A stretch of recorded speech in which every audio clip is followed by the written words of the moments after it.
Good morning. Welcome to the Good Outdoors Radio Show here in beautiful Valdosta, Georgia. Good morning, Ronnie and Steve. Good morning. Good morning. A little wet outside this morning. A little rain. Rusty Nut weather prognostication came through. It did. 100% accurate. Wet. Michelle McKenzie walked outside to walk the dogs last night. McKenzie come running back in, Daddy, where my umbrella? She said, they're waning. I said, Mr. Ronnie was right. And you know what she said? Mr. Ronnie thinks. Mr. Ronnie stinks. Yeah, he does stink. I don't know where in the world she got that. Must have came from the south because the rain didn't hit our house till probably 2 or 3 in the morning. Hey, we got somebody wanting to call in about the rain this morning, I think. Wonder who that is. Good morning, caller. You're on the Good Outdoors. How you doing? I'm good. How are you this How morning? you doing? You don't know who this is. I do, too. No. Well, who are you talking to? I think it's Ronnie. Nope, it's not Ronnie. So you don't even know who you talk to. Are you listening? Animal Girl, what's up this morning? Nothing. How'd that football come out on you when you went to the doctor the other day? Man, I gotta get an MRI done on my foot. Good gracious. They're trying to kill me now. Wow, what in the world? You got an MRI for your foot? You got a big old ball on it or something? Big old cockroach in here, man. That's not Cockroach. Yeah. As long as you ain't riding a dune buggy, you all right. Well, what you got for us this morning? I'm scared of cockroaches, man. What you got for us this morning? What you want to do? I don't know. What y'all want to hear? I don't know. What do y'all want to hear this morning? I want to hear a turkey gobble. Yeah. I don't know if I can do it. Hold on, let me try it. All right. Let me go somewhere so nobody can hear me. Well, you're in the wrong place for that. Because you're on the radio, honey. Yeah, But that go ain't ahead. gonna work too good for you there, edible girl. Hold on, because my sister and my mom already yelled at me earlier for being up. Yeah, I can see that. She's like, why are you not in the bed? So I was like, Because I I'm have my up. brother in the door. So I'm waiting for the greatest radio show in the land to come on. My question is, why ain't your mom and sister up listening? He got home about like 1-something in the morning. Well, see, there she So should I've have been just stayed up. Like 1 o'clock. Why don't they all get up with you and you can sound like a herd of turkeys? I heard. Give us a turkey. Give us a turkey gobble. Oh, yeah. What was that? What? Yeah, what in the hell was that? Must be a Gould's turkey. I can't do it right. I agree. I go, hold on, let's try again.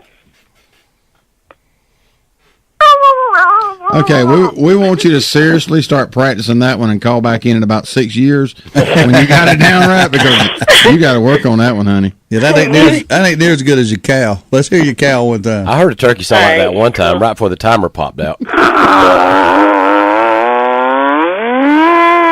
Yeah, see, that's much better. That's it. There ain't no way in the world you're making that sound. You got a cow in the can, don't you? What she's doing up. My dad went fishing without me. Yes, he did. When was that? It's like, when was it? I left Friday. Yeah, it was Friday. Wow. He Did probably catch just anything? needed a little break. Did he catch anything? He caught about 10, what was it? Not bass, but specks, I think. Yeah, Oh, good yeah. deal. Yeah. All right. Specks are biting. Everybody needs a little time off every now and then, so don't get too mad at him. I need somebody to take me fishing. I'll pay y'all some good money to take me fishing. Oh, your dad's closest one to you that goes fishing a lot. We don't get to go much. Turkey season's coming. We forget about fishing for a while. Oh, yeah, I want me a good turkey. I don't eat it, but I'll probably shoot one. We appreciate you calling in this morning. We got some other stuff to get to, okay? All right. All right, talk to you later. All right, bye-bye. 229-253-0995 is the number to call if you can Sounded talk a little back. reluctant to give that out. Yeah. Always good to hear from Animal Girl this morning, man.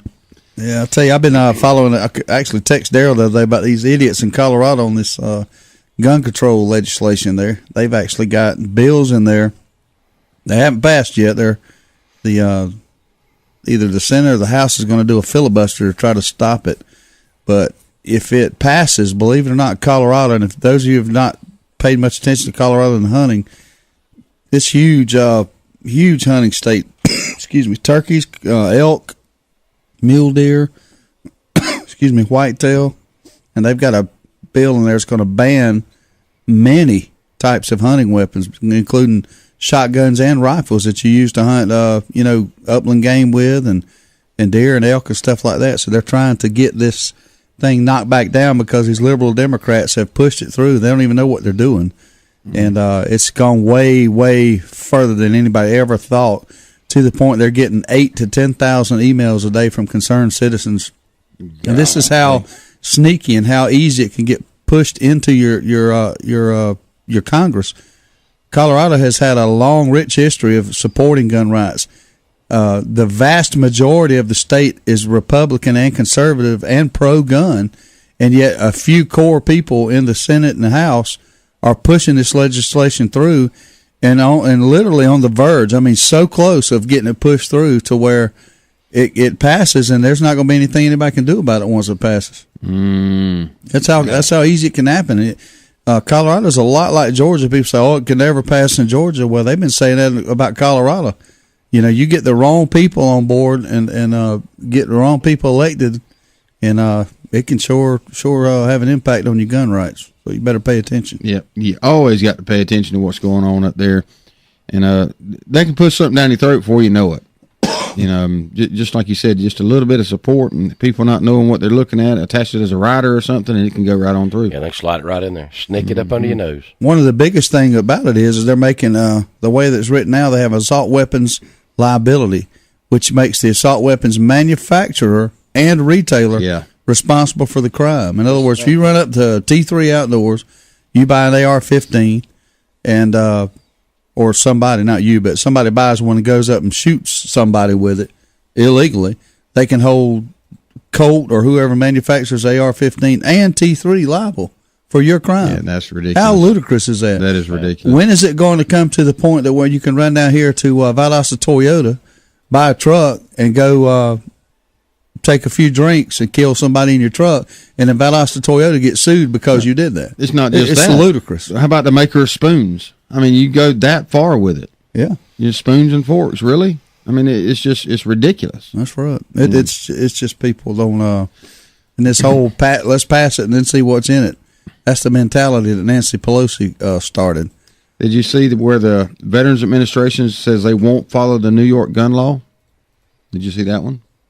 No, I didn't see They that. said Monday its mental health professionals won't comply with a new gun law in New York that requires reporting the names of patients they believe likely to hurt themselves or others. Now, that sentence right there says, whoa, wait a minute, they're not going to do it? But once you read on into the article, you get to see why. Is that provision is set to take effect Saturday. Several veterans and their advocates warned it would deter many from seeking counseling and medications to deal with post-traumatic stress disorder or other psychological issues. And veterans fear their rights would be taken away. So, I mean, I can understand it. Once you read on into the article, you can see why they would not want to support it. Mm-hmm. So you got to pay attention. There's a group and a strategy, I should say, that where some of the manufacturers are saying, yeah, okay, if you pass this law, we're going to abide by it to a T, which means we're not going to sell the product to the local law enforcement officials or the government. We're not going to sell. If we can't sell it or we're going to be liable for it, we're not going to sell it to nobody. So what that's going to do is create the government not being able to get the weapons. Mm-hmm. So they're going to turn the tables on them a little bit. Voters in Byron, Maine have unanimously rejected a proposed law that would require each household in the 140-person town to own a firearm and ammunition. Even the select woman, Ann Simmons, that proposed the law, even voted against it herself. Why? It was unenforceable. It's a strategy. It was unenforceable. I read up on that yesterday. They could have passed it. It's just like the one in Kennesaw. It's actually, constitutionally illegal. If anybody was to take that to court, it would be shot down in a New York minute.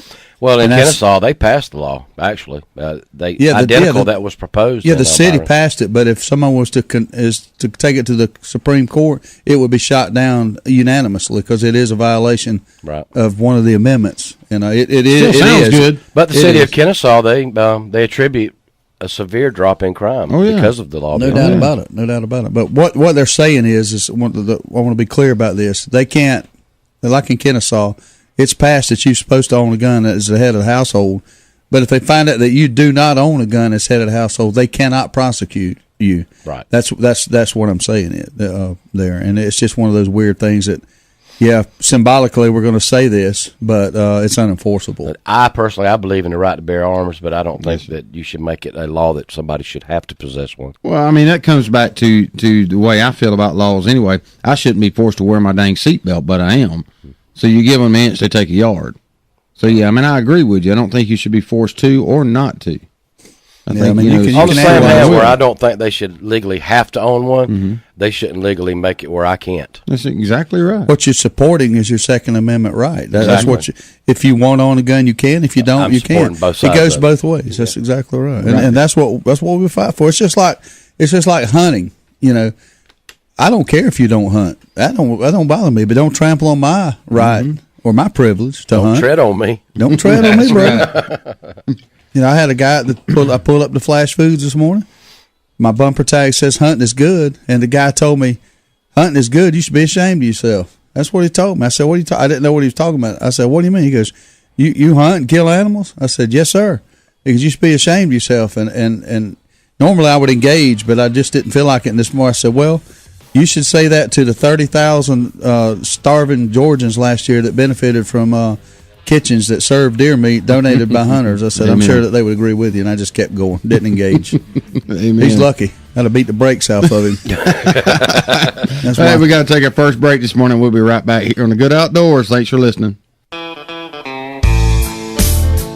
Here we go again. Every time there's a food plot to be planted, Daryl's nowhere to be found. You see him, Ronnie? He's probably in the truck eating a dang sandwich. I'm sitting right here by this tree, and they don't even see me. Man, that Realtree AP was designed to blend hunters with their surroundings, not hide them when it's time to work. I'm so hidden, the scooters can't even find me. Okay, Daryl, come on. We got to get this stuff planted. What's that? Hey, stop it!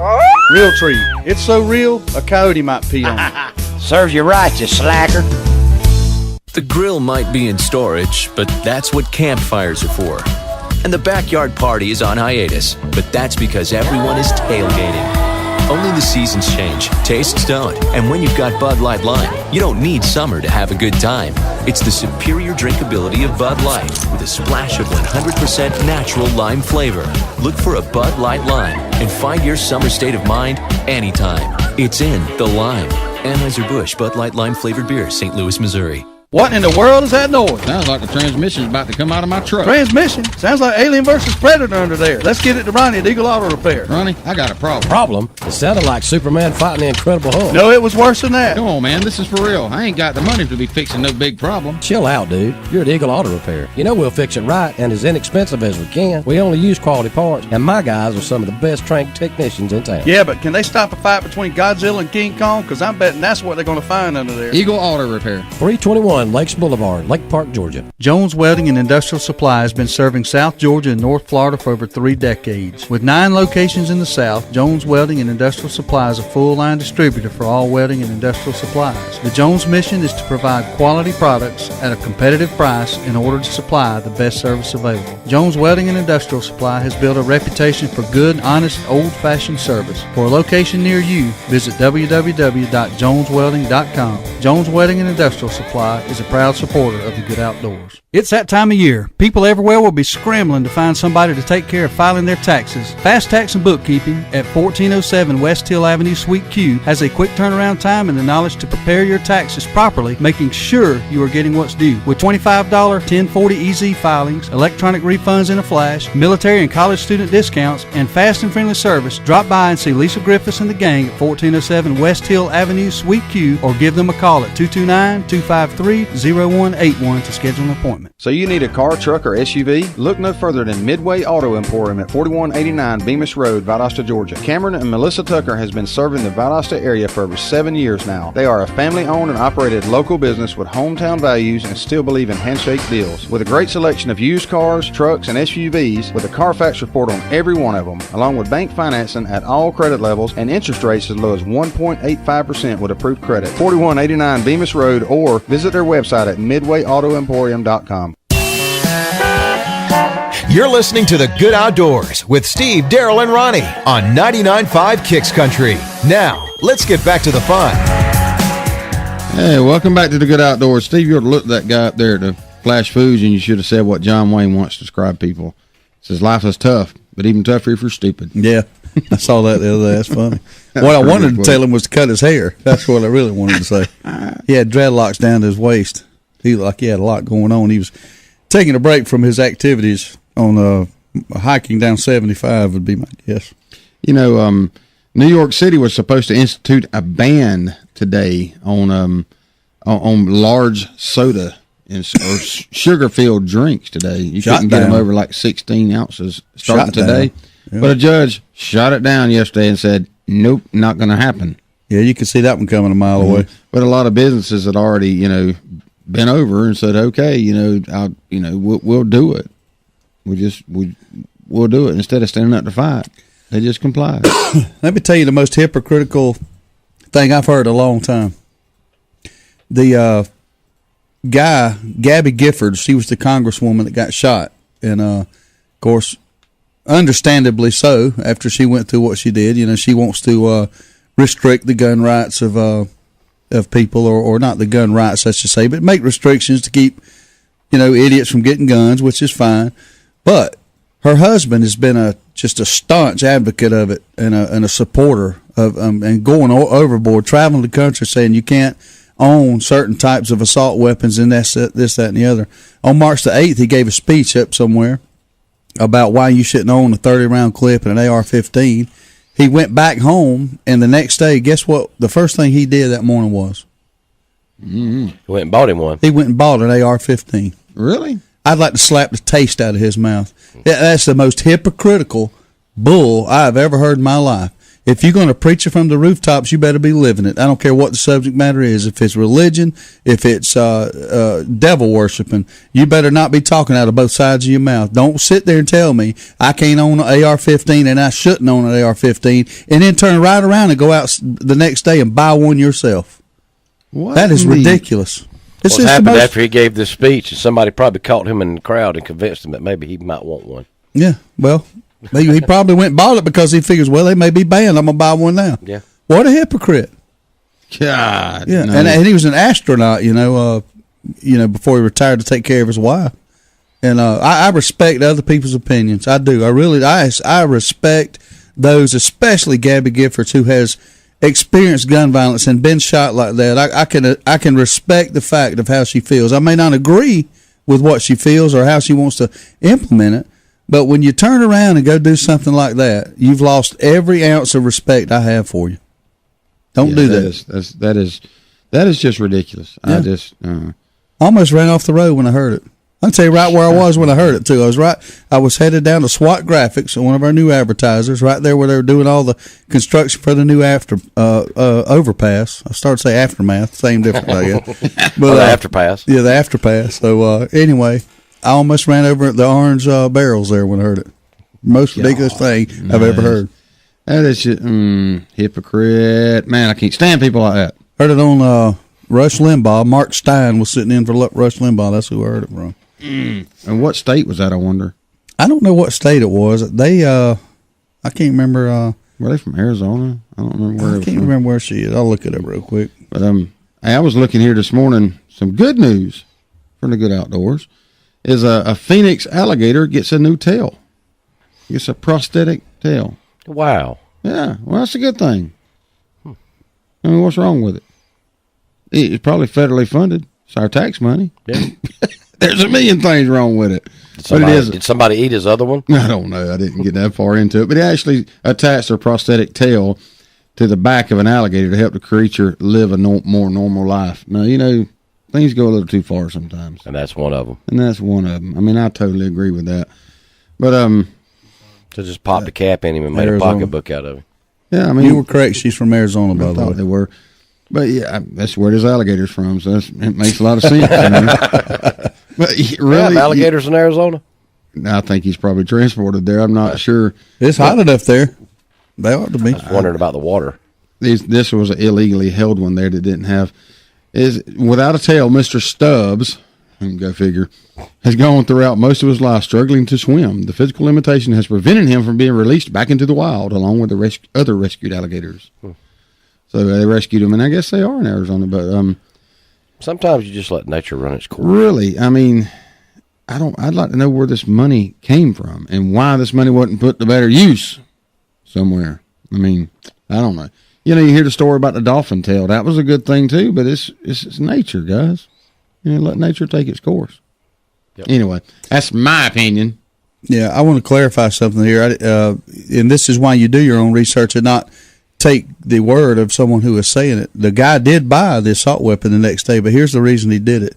He did it to prove a point that anybody can walk in and buy one, which is now this is crazy. He went through the background check process, and he bought the assault weapon.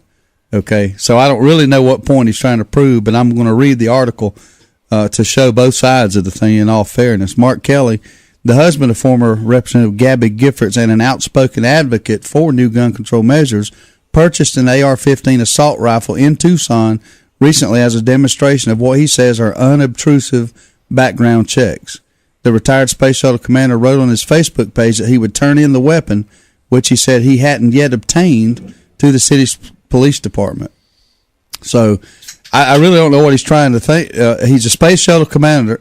I don't think his background check It's not like is he's a good exactly criminal going to and turn they up got something one. to keep you from buying the damn thing. You know, that's crazy. We got a call coming in.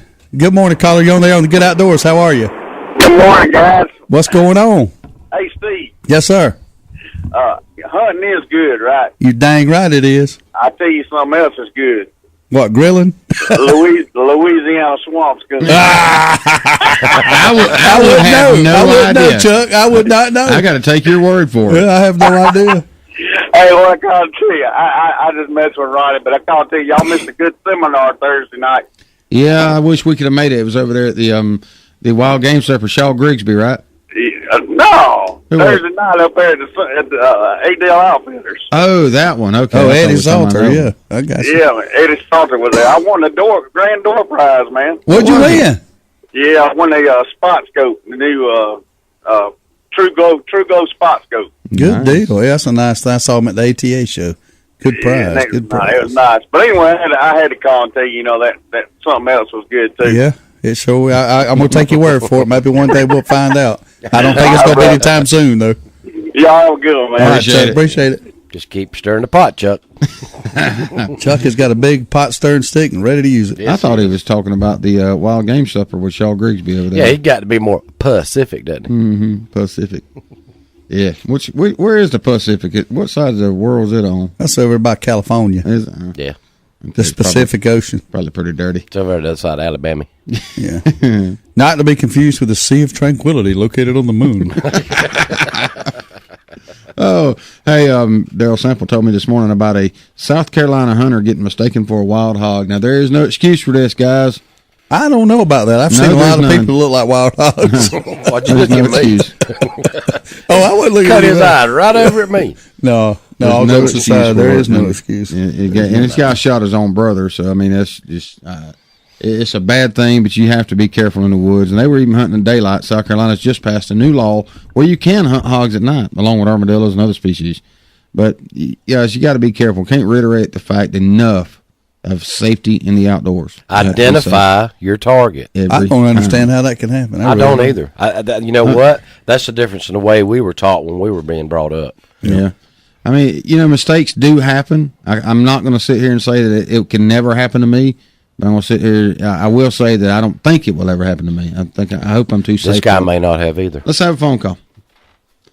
Good morning, caller. You're on the Good Outdoors. I forgot to tell you, my brother killed possum before.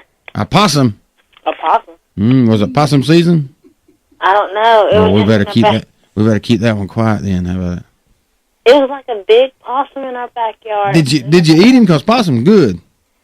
For what? Well, we didn't know because we didn't know what kind of disease it had. So Leprosy. Well, I know what kind of disease it died of. Lead poisoning. But what happened was we have like this big old hole in our backyard, and it went underneath this like tunnel in our backyard. A burrowing possum. It's the worst kind. And my brother took the water hose and squirted it on the other end. Yeah, here Flooded him out. out, bro.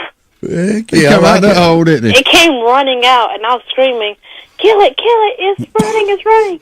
And he took a folding chair and he put it on. He Killed him with a folding chair. Yeah, he hit him with a 40. Are you sure he killed him, or was he just playing possum? It wasn't lead poison. Well, Sounds he like was playing it was possum, still and I poison. told him he was playing possum. So he took a big old He died of an aluminum block. cranial contusion. He took a big cinnamon block and he put it Okay, that's on pretty good. Hey, we appreciate you sharing that story with us this morning. Okay. All right, thanks for calling. We'll talk to you later. Yeah, cinder blocks. Those good. Due to the graphic nature of this program, listener discretion is advised. You just never know. Okay. Anyway, That sounds like something off of Caddyshack, where they sticking the water down in the tunnels and running him out. And Yeah. they had a hard time on Caddyshack getting. And then when he comes out the other end, they make spaghetti sauce out of him. They never got to one on Caddyshack. Drove Bill Murray insane. we were talking about the guy getting shot. While hog hunting, you have to be safe and be careful out there, and always identify your target, as Ronnie said. And accidents can happen. But it's simply that. It's an accident. It's not just identifying your target. It's knowing what's beyond your target also. Exactly right. I've never heard of anybody getting shot being mistaken from a hog. I have deer, turkey, but not a hog. That's the one that really baffles me is mistaking somebody for a turkey. It can be done. Yeah, I mean, it has been done. I don't understand it neither, though. I really don't. I mean, I've seen a lot of turkeys in the wild and never. I don't get it, Big Dan. Bushes, when they move, they look the same size. Well, you don't shoot at You a don't moving shoot bush. at bushes, Daryl. Good Well, grief. yeah, I would have in Vietnam or something like that, but not while you're deer hunting. Yeah, that's Hey, we got to take a break. Be right back here on the Good Outdoors. Thanks for listening.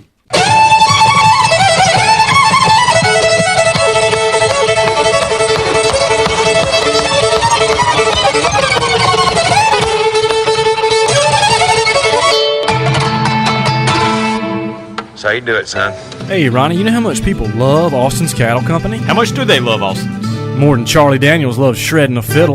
That's right. Everybody loves Austin's freshly hand-cut steaks. These award-winning steaks are cooked to perfection and served sizzling hot. Austin's Cattle Company was voted best steak, best hamburger, and best sports bar in Valdosta by you. So when you get a hankering for a hot heaping helping of our delicious baby back ribs, shrimp, chicken, prime rib, seafood, or world-famous steaks, head on down to exit 16 off I-75. Austin's. It's an addiction you never have to quit. Austin, an addiction that you never have to quit. Val Optics on Patterson Street in Valdosta, Georgia has been providing 1-hour service for 25 years. From eyeglass repair to eye exams conducted by one of 2 on-site optometrists, Val Optics is there for all of your eyesight concerns. There is no need for an appointment and most insurances are accepted. Val Optics also accepts outside prescriptions. So if you need eyeglass repair or an eye exam, stop by Val Optics at 601 North Patterson Street, Valdosta, Georgia. 25 years in business says it all. Service. It's a very simple word, but you'd think it's French. At Deep South Sanitation, our service will never be questioned. We are there when we say we'll be there. If there's a couple extra bags by the can, we pick it up. Deep South Sanitation don't care if the lid won't close. All the more reason to dump it. If you're elderly or disabled, the Deep South Sanitation team will get your can, dump it, and put it back. If trash blew out, we don't leave it, we pick it up. Keep the money you pay for sanitation services local by supporting Deep South Sanitation, a locally owned business. Call Carrie Scarborough today at Deep South Sanitation, 229-559-0200. There's only one place in Valdosta if you want the freshest seafood in town. It's Bubba Jack's Crab Shack at 1700 West Hill Avenue. They got wild Georgia shrimp cooked about any way you could want it. Fried, peel and eat, grilled, or buffalo style. They got a Wednesday night oyster special at $7.99 a dozen, and that ain't no mistake. $7.99 a dozen, Wednesday night only. Bring the kids with you, and if they don't eat seafood, get them some chicken tender baskets or hamburger or hot dog. And do not forget to try the fresh cut, hand-dipped onion rings at Bubba Jack's Crab Shack, 1700 West Hill Avenue, Valdosta. Moss Trim Shop is Valdosta's oldest automotive upholstery shop. From automotive to marine upholstery to convertible and vinyl top. Moss Trim Shop can cover all your sewing needs. Locally owned and operated by Bobby Brantley, Moss Trim Shop become Valdosta's oldest and best in the upholstery business by being a dependable, service-oriented, and on time with your project. So if you have an automotive or marine upholstery need, stop by Moss Trim Shop at 733 East Hill Avenue or give them a call at 229-242-8544. It's the Good Outdoors on 99.5 Kicks Country. Now, let's get back to the fun. talking about everything to do with the outdoors with Steve, Daryl, and Ronnie. And talk about something funny to find on the side of the road in a cardboard box. You would have been in South Carolina the other day and found the 3 bear cubs this guy found. Wow, I bet he wasn't expecting that. Alive, yeah. He was riding down the road and saw a box kind of shaking on the side of the road. Thought somebody had thrown out some puppies, a volunteer firefighter. So he opened up the box and there was 3 little bear cubs. And he wanted to keep the cute and cuddly little things, he said. Now, how bright was that? Oh, they are cute and cuddly. Until they get bigger. For about 3 months. Yeah, they grow up, though. You don't believe that? Ask Grizzly Man. He turned them over. You can't ask him. That's right. He turned them over, and they're going to get weaned off the bottle to get prepped to turn back into the wild. Oh. Yep. Oh. But in a box. Really? Who does that? Wonder why. Good grief. Wonder why their mama put them in a box. I don't know. You reckon she wasn't proud of them or something? Maybe not. Maybe she wanted to put them on somebody's doorstep. I think that she was peeping in a window and watched the Bible on History Channel the other night and saw where Moses got sent down the river in the basket. That was in a basket. Yeah, so the bear cub mom said, I'm going to put them in a box. Send them down the highway. There we go. They don't float in the highway real good, though. There's an explanation for everything. Dave, if you haven't been watching that, man, that is an absolutely great, I guess you'd call it a miniseries. I think it's 5 parts. It got through part 2 Sunday night, and I've watched both of them. And very good story. Very good. I've been recording it. It comes on a little late for me, so I'm going to catch it all during the day. Yeah, y'all boys, y'all lightweights, y'all got to go to bed early. Y'all must have to get up earlier for work or something. Yeah. Mm-hmm. Every now and then we do. We just have to stay up longer during the day for work. My day starts at 3:30 and ends at about midnight.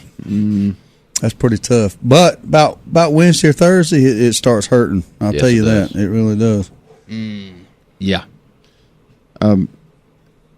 Yesterday, Robert McGinn put up a big old picture of a redfish. Or we did. I seen it. I had to throw it back. Ain't that something? Slot limit.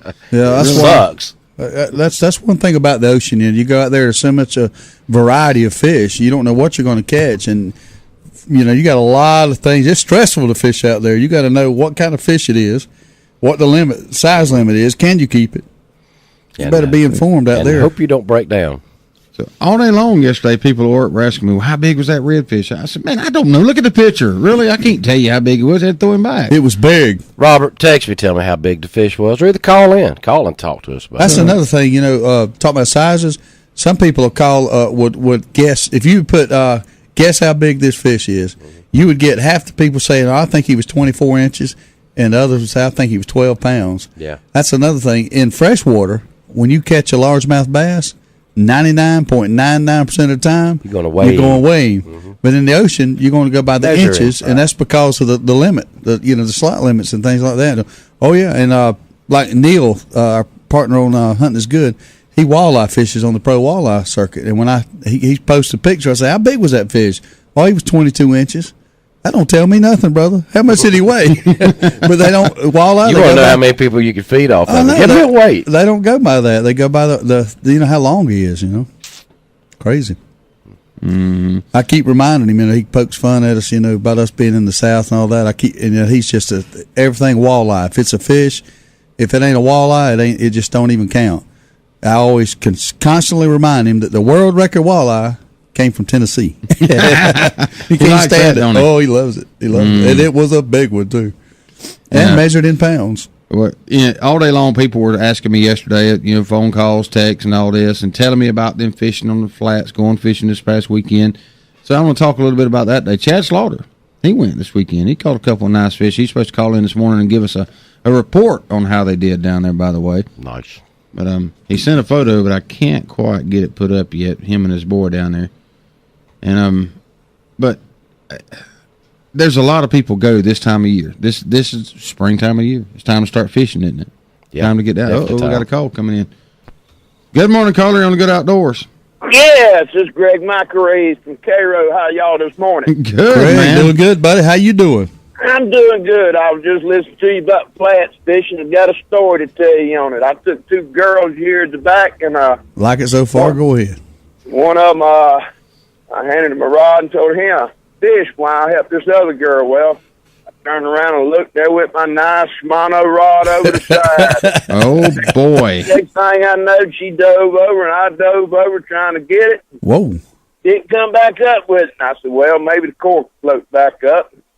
Just a minute later, cork popped up, and me and her pulled alongside of it. She reached to get it, and they went the cork down again. Well, she dove in, come back holding the cork, and a little old rock bass on the bottom of it. Huh. Well, you know, the rock bass wasn't big enough to keep. She was, because I married her. That ain't a story. That's a nightmare. Oh, good deal, man. Good one right there, man. Good. And I'm going the first of next month for a week down there fishing. So I'll give y'all a call back then and let you have a report. That's right. Where are you going out of? Inkafini. Inkafini, that's right. Good deal, man. Yeah, be sure to call back and give us a report and tell us what you caught and what's going on and send us some pictures. I sure will. Y'all have a good one this morning. I'm on my way to work. All right, man. Appreciate you listening. All right. Later on. Later. All right. I tell you, even better than that, if he'd Facebook us the address of where he's going to be staying, we could go up and do a live infield report. You know, is what I'm thinking. Well, better than a report. How about bringing us back a couple gallon bags full of fish? Yeah, I'd like to put my picture up on there holding a red fish, and somebody say, "How big is it?" That's what I want. Big enough that I had to throw back. Yeah, that's right. Yeah, but you know, the most common fish down there, I would think, is speckled trout, isn't it? I would say so, yeah, but I don't. Most people fish for. Yeah, that's what I hear most of. I mean, it's the time of year to go. People go. You know, people start getting their boats out. A lot of people fish through the winter. Some hardcore fishermen do, but most of your warriors out there, what I would say, is start going this time of year when it warms up a little bit.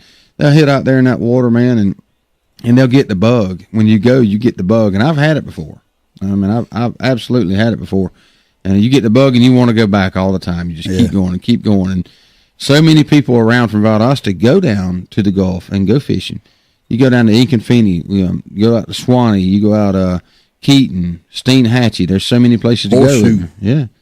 So many different places. But y'all give us a call this morning and tell us about some of your escapades, some of the fish you caught out there, 229-253-0995. Yeah, and where you like to go out of. That's another good thing. We'll keep a survey going of that. And why you like to go out of that one spot, because you hear about rocks in different places. And I don't, I'm not the one to tell you because I don't have a boat to go out there in. So, and I hadn't been enough. Speaking of boats, this is another time of year people are looking for boats. So if you've got a boat you're trying to get rid of, feel free to call 229-253-0995 if you're trying to sell one or you're looking for one. That's right. Ain't no better thing to do than to get on the Good Outdoors radio show. We got over 7,700 Facebook likes on the Good Outdoors with a Z Facebook page.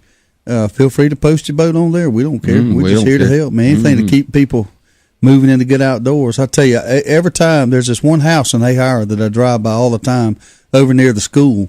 And I can't help but to kind of look at it and have this almost a chuckle inside, because the boat is probably worth more than the house. And it's a nice house, don't get me wrong. But it's an absolutely nice boat, man. It's huge. It's like 30-something feet long probably. That's a yatchet. It is a nice boat. It's like that's a what? A yatchet. I mean, it takes up the whole driveway, It is a specimen. Every time I go by, ooh, man, I'd like to be out there fishing on that baby. That's my problem, If I was to buy a boat, I want the bigger boat, because I don't want to just go on the flats. I want to be able to go out too. Yeah, and it costs money to do that. Yeah, he says that as tight as he is. No, that's why I don't have a boat. Well, if anybody has a boat dealership and would like to trade out the use of a boat for a radio ad, we are all ears. Yes, sir. Is the phone ringing? Not yet. I don't think it's going to ring on that one. But, man, we'll give you a 25-year ad if you'll let us use the boat. I've been out on a bunch of different sized boats with friends fishing and all that. And, you can get a flats boat, and you can get, like a medium size, you can go out 10, 15 miles. Mm-hmm. But see, I want that one with the 2 or 3 motors on the back. In case one of them goes out, I got 2 more to bring me back in. I ain't that worried about it. But, Nope, somebody got a boat for sale or either wanting to trade an ad here. Good morning, calling on there on the Good Outdoors. How are you? Pretty good, watch out, man. I ain't got a boat for sale, but I got a friend that's got one. What's he got? He's got a pontoon boat. Pontoon boat, yeah, that's nice. You do.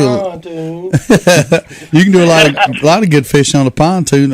You want to give his name and number out? Well, if they want to take and get in touch with him, yeah, they can go through me, I guess. All right. Well, do you want to post it on Facebook, or we'll be glad to give that information out right now? Whatever you want to do. I'm actually at work at the moment, so I'm not near a computer. All right. Well, what's your name and phone number? Jeremy Altman. Jeremy Altman. What's your number, Jeremy? 229-364-4812. 4812. Do you know what kind of boat he's got or anything about it? Yeah, it's a pontoon boat. Well, I know that. What kind of pontoon? How long is it? How big is the boat? I don't know exactly the name of it, and I ain't finding out. I'll probably see him later on the day sometime. You know what kind of money he's looking to get out of it? I think he's wanting like $3,000 for it. $3,000. Well, we'll wait till you can confirm that, but we'll put a little Facebook post on there sometime this morning, and if anybody's interested in a pontoon boat, we'll let them give Jeremy a call, and you'll get them in contact with your buddy there. All right, I appreciate it, man. All right, take it easy. All right, you too, man. I'm sitting there thinking, talking about all kind of boats. I've been on since I've gotten hooked up with Harold Ross of Hunting is Good. We've been down and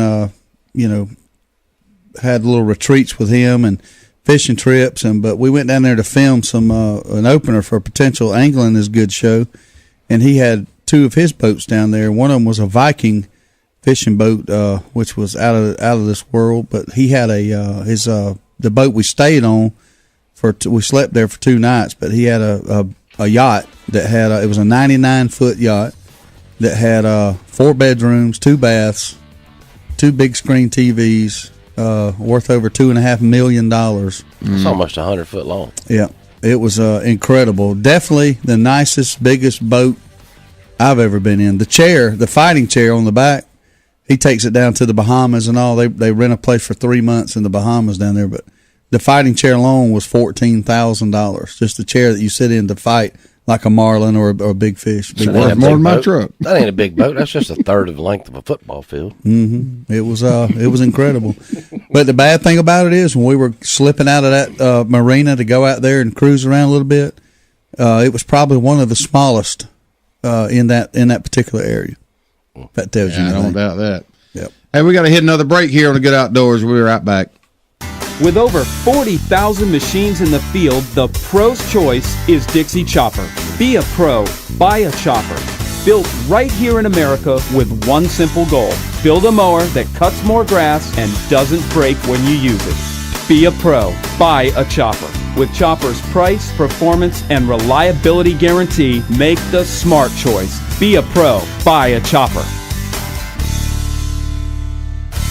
The grill might be in storage, but that's what campfires are for. And the backyard party is on hiatus, but that's because everyone is tailgating. Only the seasons change, tastes don't, and when you've got Bud Light Lime, you don't need summer to have a good time. It's the superior drinkability of Bud Light with a splash of 100% natural lime flavor. Look for a Bud Light Lime and find your summer state of mind anytime. It's in the lime. Anheuser-Busch Bud Light Lime flavored beer, St. Louis, Missouri. We're running out of time. We're drawing the line. This is our battle cry. Huntin' is Good TV is an action-packed hunting show with a mission to secure our hunting heritage. Join Steve Nichols, Trey Weatherington, and Neil Armati each week as they hunt across the U.S. and Canada with pro athletes, actors, wounded warriors, kids, and regular old Joes who know hunting is good. Huntin' is Good TV airs on Pursuit Channel and is available on Dish Network Channel 240 and DirecTV Channel 604. For more info, visit huntingisgoodtv.com and follow on Facebook at facebook.com/HIG TV show. You can also use your high-speed internet connection to watch online by logging on to filmon.com at the airtimes posted on our website. And remember, hunting is good. This is our battle cry.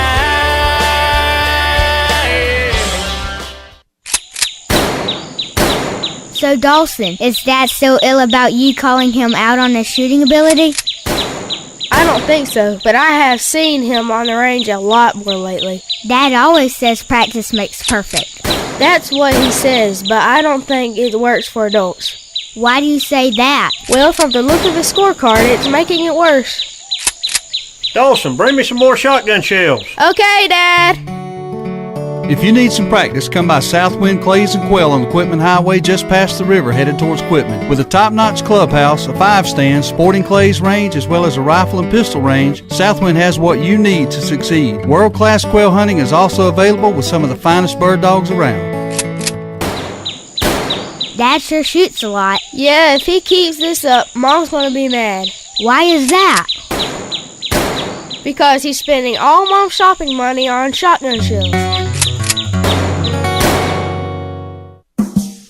It's the Good Outdoors on 99.5 Kicks Country. Now, let's get back to the fun, talking about everything to do with the outdoors with Steve, Daryl, and Ronnie. Hey, welcome back to the Good Outdoors, man, on a beautiful Tuesday. Happy Tuesday. Happy Tuesday. I like it. Got some rain, I think, supposed to come in later today. We'll get to that in a little while. We got some rain. It's already come in today. A little bit. I didn't have too much at the house, though. It was still dry up under my truck. I had enough to wet the pavement. There was some precipitation falling on my windshield on the way in this morning. Yeah, I had a little bit of that, too, happening around and about. And we're talking about speckled trout fishing this morning and time to go and places to go, man. And there's just so many places here locally you can go. You go year-round. Yeah, you can go year-round. You're absolutely right. A lot of people do. Hardcore fishermen, what I call them. Yep. You know, out there on that ocean, because it get cold out there. It does. Anywhere on the water it'll get cold. A lot of times they're down there catching them. That's because nobody else is down there messing with them. Uh-oh. Got another call coming in. Good morning, caller. You're on the Good Outdoors. Good morning, fellas. What's going on? What's up, Robert? Oh, we just staying dry. That's good. That's a good thing. Good thing. How big was the redfish? The redfish was 32 inches. Wow. What's that in pounds? I think it weighed out about 15 pounds. 15 pounds. I said 14 yesterday, so that's a pretty good guess. 32 inches. So what is the slight limit size that you can keep or have to throw back? Can you tell us that? It can be, they have to be a minimum of 18 inches and a maximum of 27. Wow. So if you were to catch a 78-inch redfish, you'd have to throw him back. Take a picture. Or cut him in 3 pieces. And that would just barely get you under. You might have to do a fillet and release, wouldn't you, Robert? No, not at all. Yeah, man, that's a nice one, though. They put up a good fight. Just depends how much gas we had in the cooker.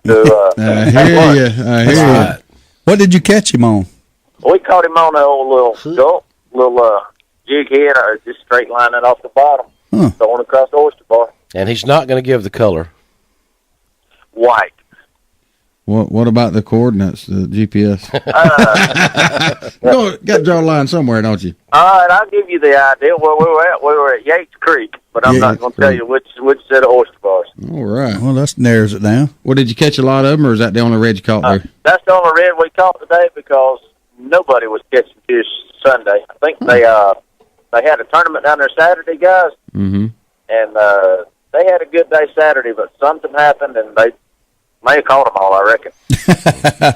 Yeah, it's probably a barometric pressure shift or something, you know. Yeah, there was something went on because, like I said, we caught a total of 4 fish that day, and I caught all 4 of them. My fishing crew was slack. Wow. Couldn't get no support. That happens to me all the time.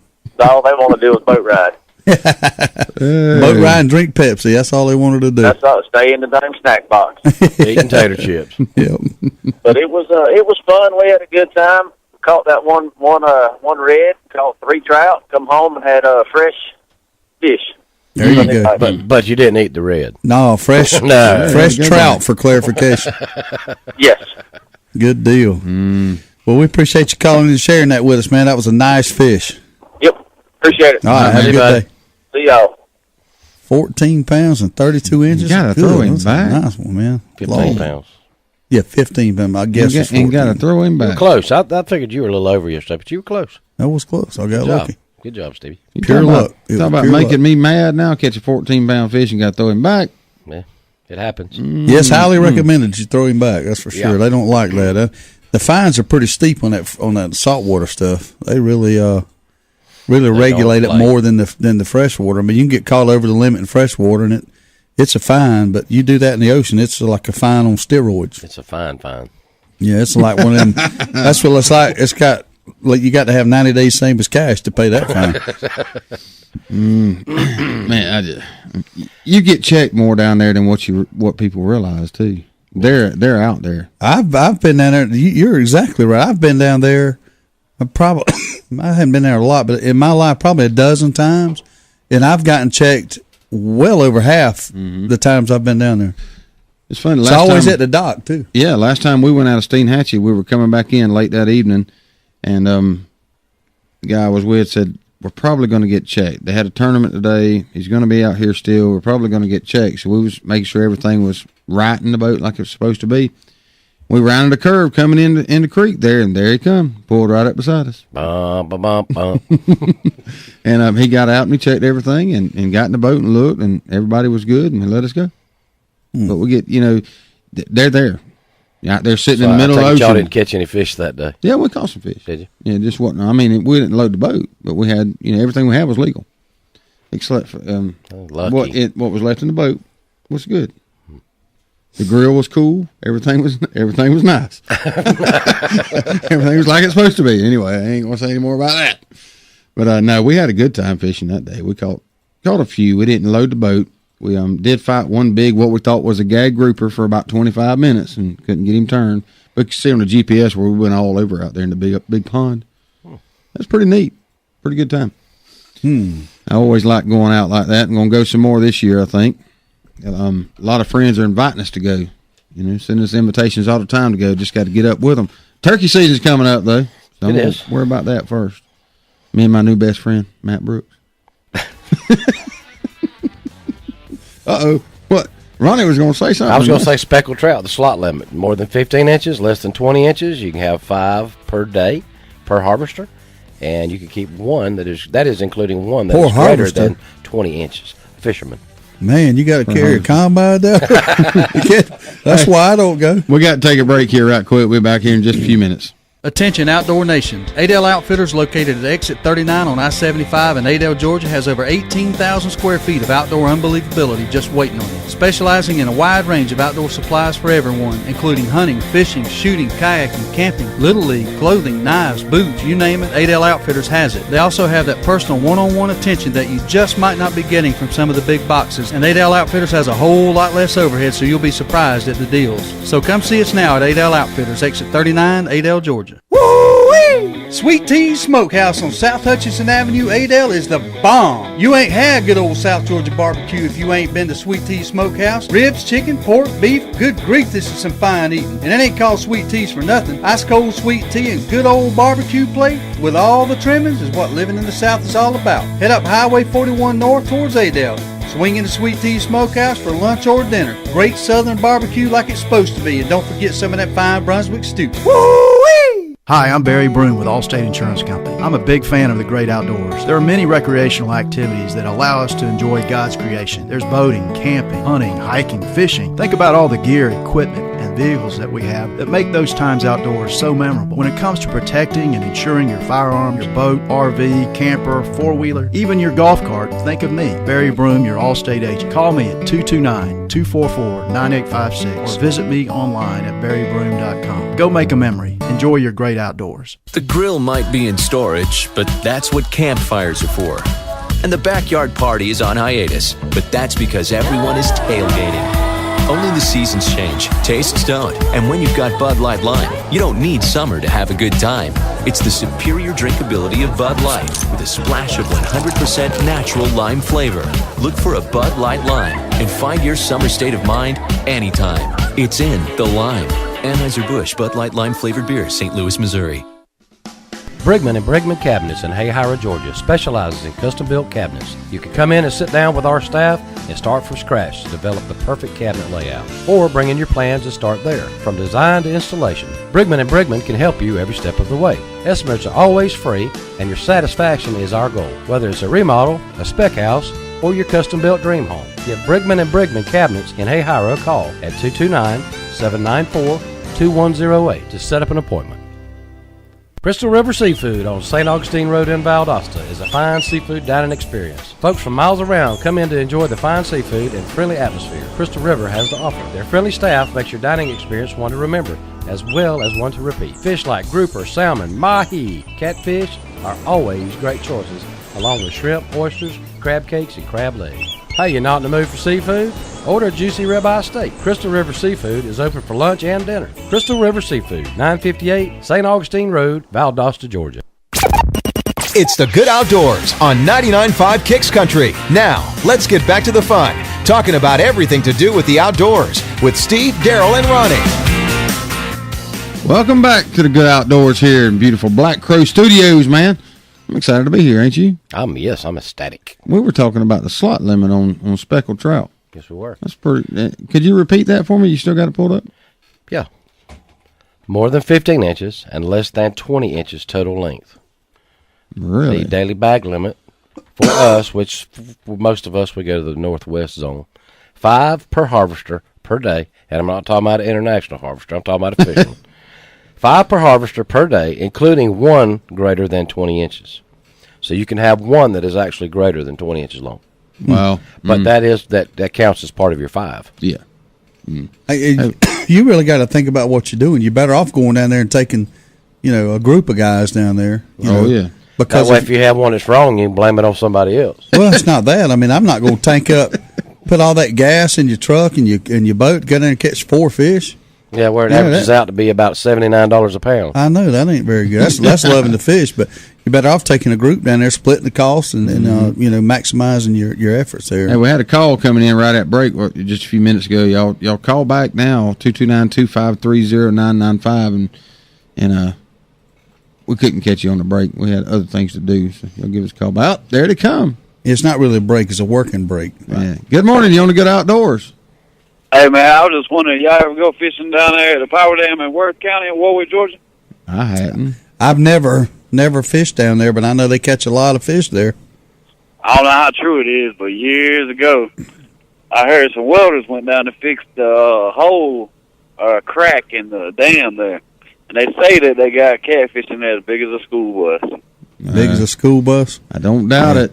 That's a freshwater well. I'm gonna say, fishing on the record, I do doubt that. Yeah. A school bus is big. I'm going to have to call Bullbrother on that one. It's just I guess the old wise. Oh, yeah. Yeah, I've heard things like that. Now, up at South Carolina at Lake Santee Cooper, they have pictures of catfish that's well over 100 pounds, but that's only about 2 tires on the school bus there.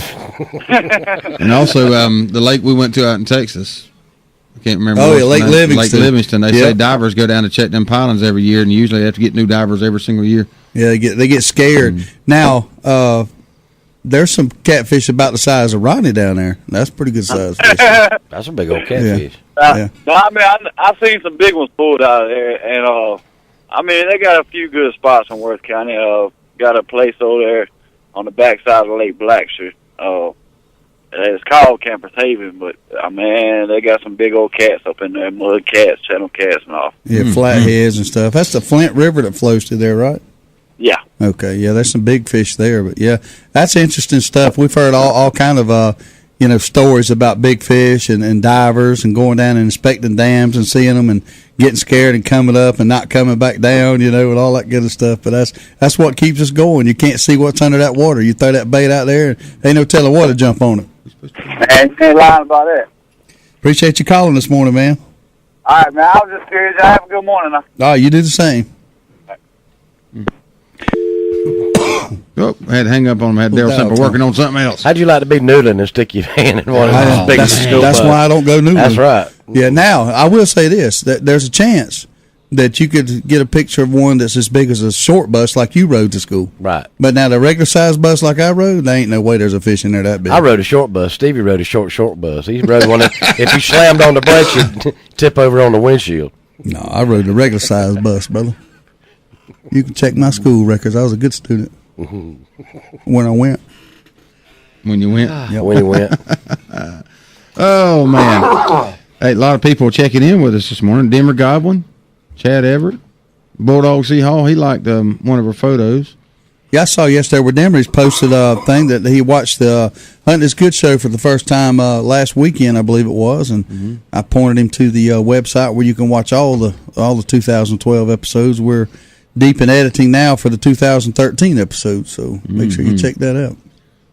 As I left yesterday morning, I've got a little fish fry that we're doing this weekend, and somebody's helping me get some fish up. So, Bulldog, I wanted to give you a shout out, man. I appreciate it.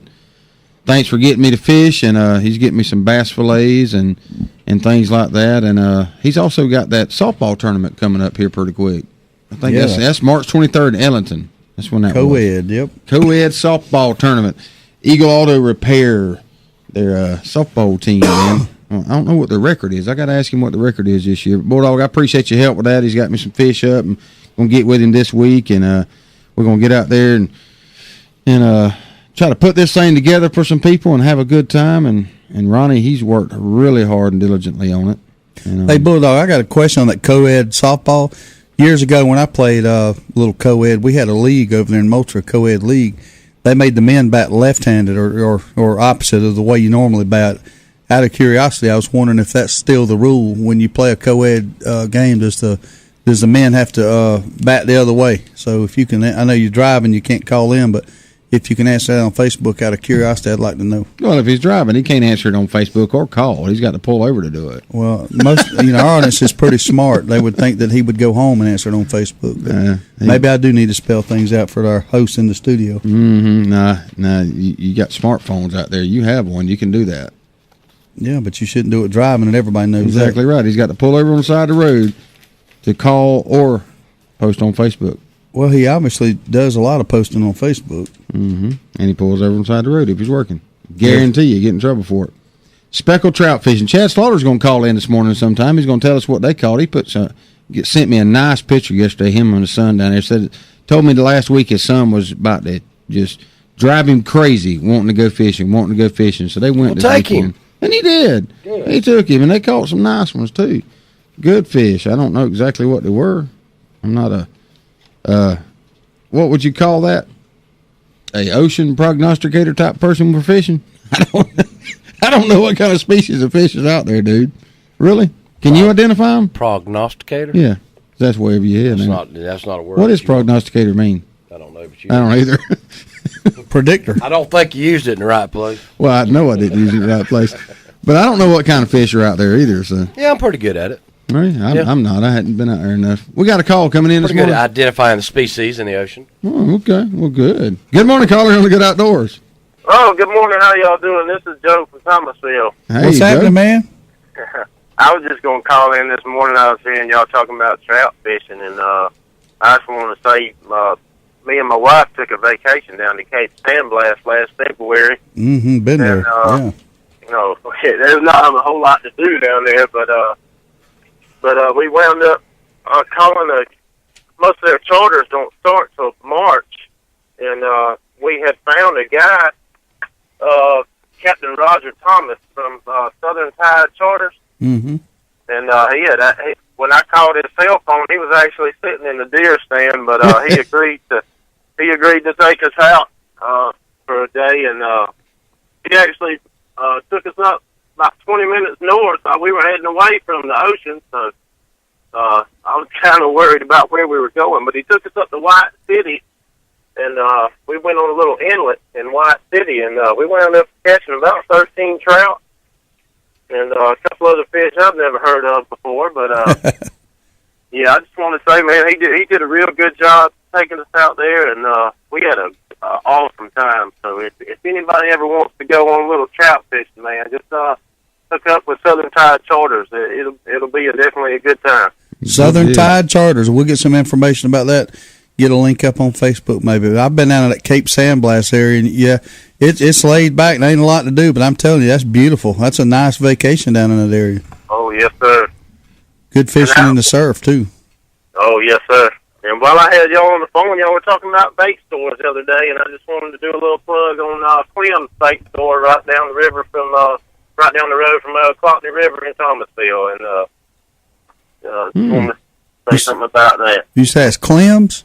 Yes, sir. CLEMS? Yes, sir. All right. We'll make sure we check that out when we're over in that area. I visited that one in Quitman on last Friday, George's, and that was a nice experience. I'll make sure I'll hit Clem's, and we'll do a full report on Clem's. That's kind of a thing we're doing as we get in the areas. We're reviewing these old type bait stores and giving them a plug on the radio and having everybody support them. Yes, sir. Well, y'all have a good day. I'll let y'all go. All right, buddy. Appreciate it. All right. Thank you. you can find some old artifacts in them old bait stores. And one thing that's unique to all those is the bragging board. Miss George over there had a board where she kind of had hers organized to where she punched a hole in the Polaroid at the top, and where you could slide the pictures on the little things. She was highly organized, but man, there was some big bass in them pictures. I'd like to go with some of those guys. They know what they're doing. Yeah. One guy in particular, I can't remember his name, but he was up there a lot. He knows how to do it. It's like Mr. Moxley in the paper sometimes. I think his name's Doug Moxley. He knows how to catch some big bass. Yeah, he does. I've heard a lot of people talking in the last couple of weeks about the sheep's head are biting real good too right now. That'd be fun. Those prisoners. Good eating. I think they call them prisoners or something like that. Yeah. They look like convicts. Yeah. That's what they call them, convicts. Yeah. I want to catch one of the dolphin fish. A mahi. A mahi. They That's jump what a I lot. want to- Yeah, man. And they're built. They look just like they're built for speed and getting through the water. You know, old rounded head on them. That's what I want to catch. A bulldog. We got a call coming in. Good morning, caller. You're on the Good Outdoors. I see y'all doing right on. Oh yeah, right on. There's a good place in Ray City to go fishing, and that's in Ray's Mill Pond. Oh yeah. And there's a good place to eat too. You don't have to work. If you don't catch, you go eat. That's right. That's what it's called. It's called Ray's Mill Pond also. That's it. Yeah, there's some fine eating at Ray's Mill Pond. If you need a good catfish meal, that's a good place to go. Yes, it is. That's it. Mm-hmm. Y'all behave. All right, we appreciate try it. hard. All right, bye. No promises. Oh boy. Yeah, Ray's Mill Pond been over 100 years. I fished over there a couple of times, and I remember both times I went. Stumpy place. Stumpy, but it's extremely clear water too. You can see right to the bottom in a lot of places, and tough fishing over there. But there's some big fish in there, man. Yes, big alligators too. Hey, Bubba Carden chimed in and tell us this good morning just a few minutes ago. Good morning, Bubba. I Hey, think he Bubba. slept in an extra day because he said good Monday morning. Of course, you know me, I corrected him in all capital. I yelled at him in all capital letters. It's Tuesday. He said, sorry, I had he a would 3-day definitely weekend. call you out. He said, oops, I had a 3-day It's barely weekend. Tuesday though. It's only 5 hours into Tuesday. So. Hey, If appreciate I you worked the listening. hours those guys work, Oh, my days would man. be screwed up too. Golly. We almost do work the hours those guys Pretty work. close, yeah. Yeah, I tell you what, having a real job to go to after this, that's tough. Going to working at Eagle Auto Repair and CJB Industries, I'll tell you, y'all earning y'all's stripes. There ain't no doubt about it. He said he had a 3-day weekend. He probably slept all day yesterday and recovering from his hard weekend. He probably had some leftovers or something. I'm sure. But, hey, appreciate you listening though, man. Just trying to mess with you a little bit. Wake up! It's Tuesday. Yeah, he kept telling us, God "Wake almighty. up! Must be nice to I sleep know all the it. time." Has Blake called in this morning? No, Blake ain't called yet. Yeah, he must not be doing any work today. Must not be. He must Chad, be off. Chad said it's raining in Lakeland. So, I don't know. I don't know if it's going to rain the rest of the day because I can't wait to the Rushing Up weather report, so I don't know what's going to be going on. got We a ain't little doing while that to wait. yet. We're going to wait, though. That's right. Yes, sir, man. Speckled trout fishing. Who else? Chad's going to call in this morning. Those were, Ronnie, have you looked at that picture? That's speckled trout, ain't it? Chad Slaughter's picture? Have you looked at it? I'm sure it is. Either be speckled trout or sand trout. I'm sure it'd be speckled trout right now. That speckled trout right there? I can't see way over there. Well, good grief. If you think you're I having ain't a got hard a clue. time, Why don't I just pull it up if online? you got two a computer? ding dongs think y'all having a Ding hard dong, time seeing ding it, dong, ding dong. our audience is really struggling to see these pictures Hey, y'all y'all, looking at. look at this picture here. See what it is. I think it's speckled trout. He'll call in. I don't know.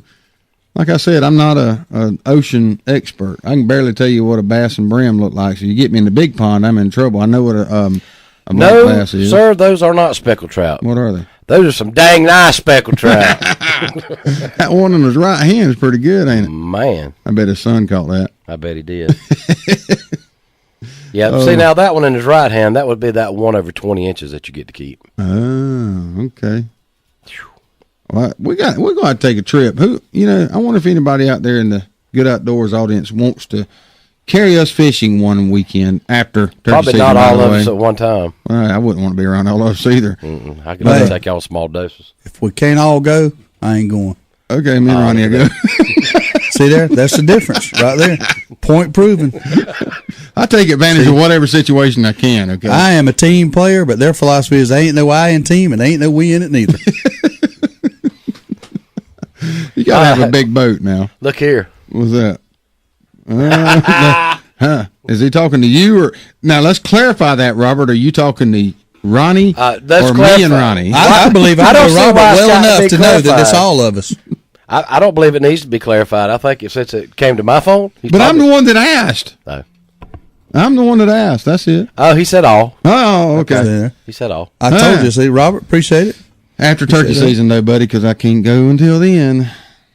You can go. I can't go. Well, thanks, Dad. Life can be summed up in the good outdoors as this. There are those who selfishly keep all the scum sauce, and there's those that share the scum sauce. Obviously, me, myself, by saying that statement that it's either all of us or none of us, I'm a scum sauce sharer. You're a scum sauce hogger. Do we have the beeper installed yet? Because I'm fixing to cuss at him. Yeah, he's the free buffet eater when he's out on sales calls. Buffet. Yep. I got plans stuck in Lake Park. I got plans down there to eat. I got my meal planned out in Brunswick, Georgia, already today. Lunch and dinner. Man. If my strategy comes true, I will be full, happy, and money still in my pocket. I may just go for a ride along today. I think you should. I hear you. I think you should. I don't know if they're gonna let him eat. I can't even walk, man. So I'm they don't need me going. I couldn't even walk into the restaurant. I had to wobble in here in the studio. Daryl Simpson said, "Oh, what's wrong with you?" Sunburn. It's not much the difference. How could you not, as white as you are, how could you not know to put sunscreen on? He said, I don't use that stuff. That's for sissies. Yeah. Yeah. Now you're walking like a sissy. I don't know if he's walking like a sissy. He's walking like a piece of leather. Pepsi, okay? Pepsi Cola. Anyway, we'll be back in just a few minutes here on The Good Outdoors, guys. Thanks for listening. Service. It's a very simple word, but you'd think it's French. At Deep South Sanitation, our service will never be questioned. We are there when we say we'll be there. If there's a couple extra bags by the can, we pick it up. Deep South Sanitation don't care if the lid won't close. All the more reason to dump it. If you're elderly or disabled, the Deep South Sanitation team will get your can, dump it, and put it back. If trash blew out, we don't leave it, we pick it up. Keep the money you pay for sanitation services local by supporting Deep South Sanitation, a locally owned business. Call Carrie Scarborough today at Deep South Sanitation, 229-559-0200. It's that time of year. People everywhere will be scrambling to find somebody to take care of filing their taxes. Fast Tax and Bookkeeping at 1407 West Hill Avenue, Suite Q has a quick turnaround time and the knowledge to prepare your taxes properly, making sure you are getting what's due. With $25 1040 EZ filings, electronic refunds in a flash, military and college student discounts, and fast and friendly service, drop by and see Lisa Griffiths and the gang at 1407 West Hill Avenue, Suite Q, or give them a call at 229-253-0181 to schedule an appointment. SWAT Graphics, located at 300 South Toombs Street, is the area's #1 graphic design service company. Specializing in graphic banners, stickers, signs, and design, SWAT Graphics can help from concept to completion. If you have a design idea for a company logo, SWAT Graphics can bring it to reality. Maybe you have a logo and just need it placed on a sign, sticker, or banner. Whatever the case, stop by SWAT Graphics at 300 South Toombs Street, Valdosta, or give them a call at 241-9185. SWAT Graphics, proud sponsor of The Good Outdoors. Moss Trim Shop is Valdos's oldest automotive upholstery shop. From automotive to marine upholstery to convertible and vinyl top, Moss Trim Shop can cover all your sewing needs. Locally owned and operated by Bobby Brantley, Moss Trim Shop become Valdos's oldest and best in the upholstery business by being a dependable, service-oriented, and on time with your project. So if you have an automotive or marine upholstery need, stop by Moss Trim Shop at 733 East Hill Avenue or give them a call at 229-242-8544. There's only one place in Valdosta if you want the freshest seafood in town. It's Bubba Jack's Crab Shack at 1700 West Hill Avenue. They got wild Georgia shrimp cooked about any way you could want it. Fried, peel and eat, grilled, or buffalo style. They got a Wednesday night oyster special at $7.99 a dozen, and that ain't no mistake. $7.99 a dozen, Wednesday night only. Bring the kids with you, and if they don't eat seafood, get them some chicken tender baskets or hamburger hot dog. And do not forget to try the fresh cut, hand-dipped onion rings at Bubba Jack's Crab Shack, 1700 West Hill Avenue, Valdosta. Justamere Farm is a full boarding, training, and lesson facility conveniently located on Valdale Road in Hayhire. Justamere Farm offers a facility like no other in the area with many amenities to meet all your equine needs, whether it's riding, training, or boarding. If riding is your passion, Justamere has you covered with an indoor arena, a large lighted outdoor arena with an alleyway, a large jump course arena, a round pen for training, trails, and access to dirt roads. Private and shared lessons are available, so give Justamere Farms a call today at 229-460-2331. You're listening to The Good Outdoors with Steve, Daryl, and Ronnie on 99.5 Kicks Country. Now, let's get back to the fun. Welcome back. Hello. Anybody out there? Are you listening? If anybody's out there listening, can you hear us? Bonehead move, wasn't it? Yeah, it was a good classic. Classic. Yeah, well. If we talk over the radio and there's nobody listening, does it make a sound?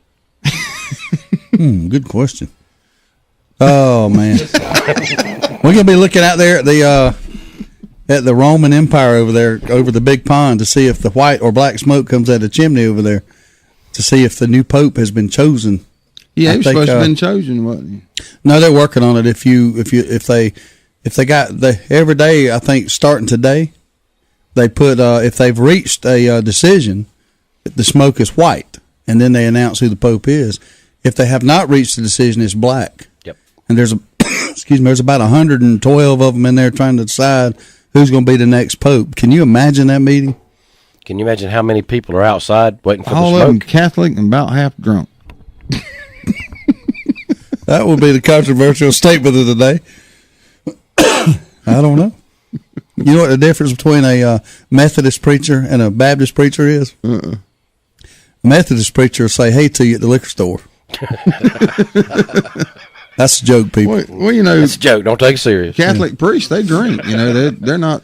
You know, they're not afraid to drink. We went to several marriages up there. Michelle's Daryl must be a Catholic priest. He ain't afraid to drink neither. No, a lot of Michelle's ex roommates from college has been married, and most of them are Catholic. Went to 2 marriages up there, or weddings.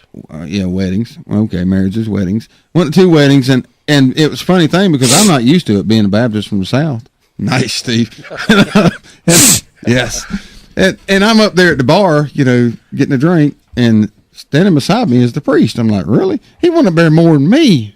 Made you feel a little awkward, didn't it? It did. South. It did. Me and him became friends. He was up there at the bar quite often, partaking in some holy water, I guess. I don't know what it was. Spirits. But he was man. It's funny though to watch him. It's totally different.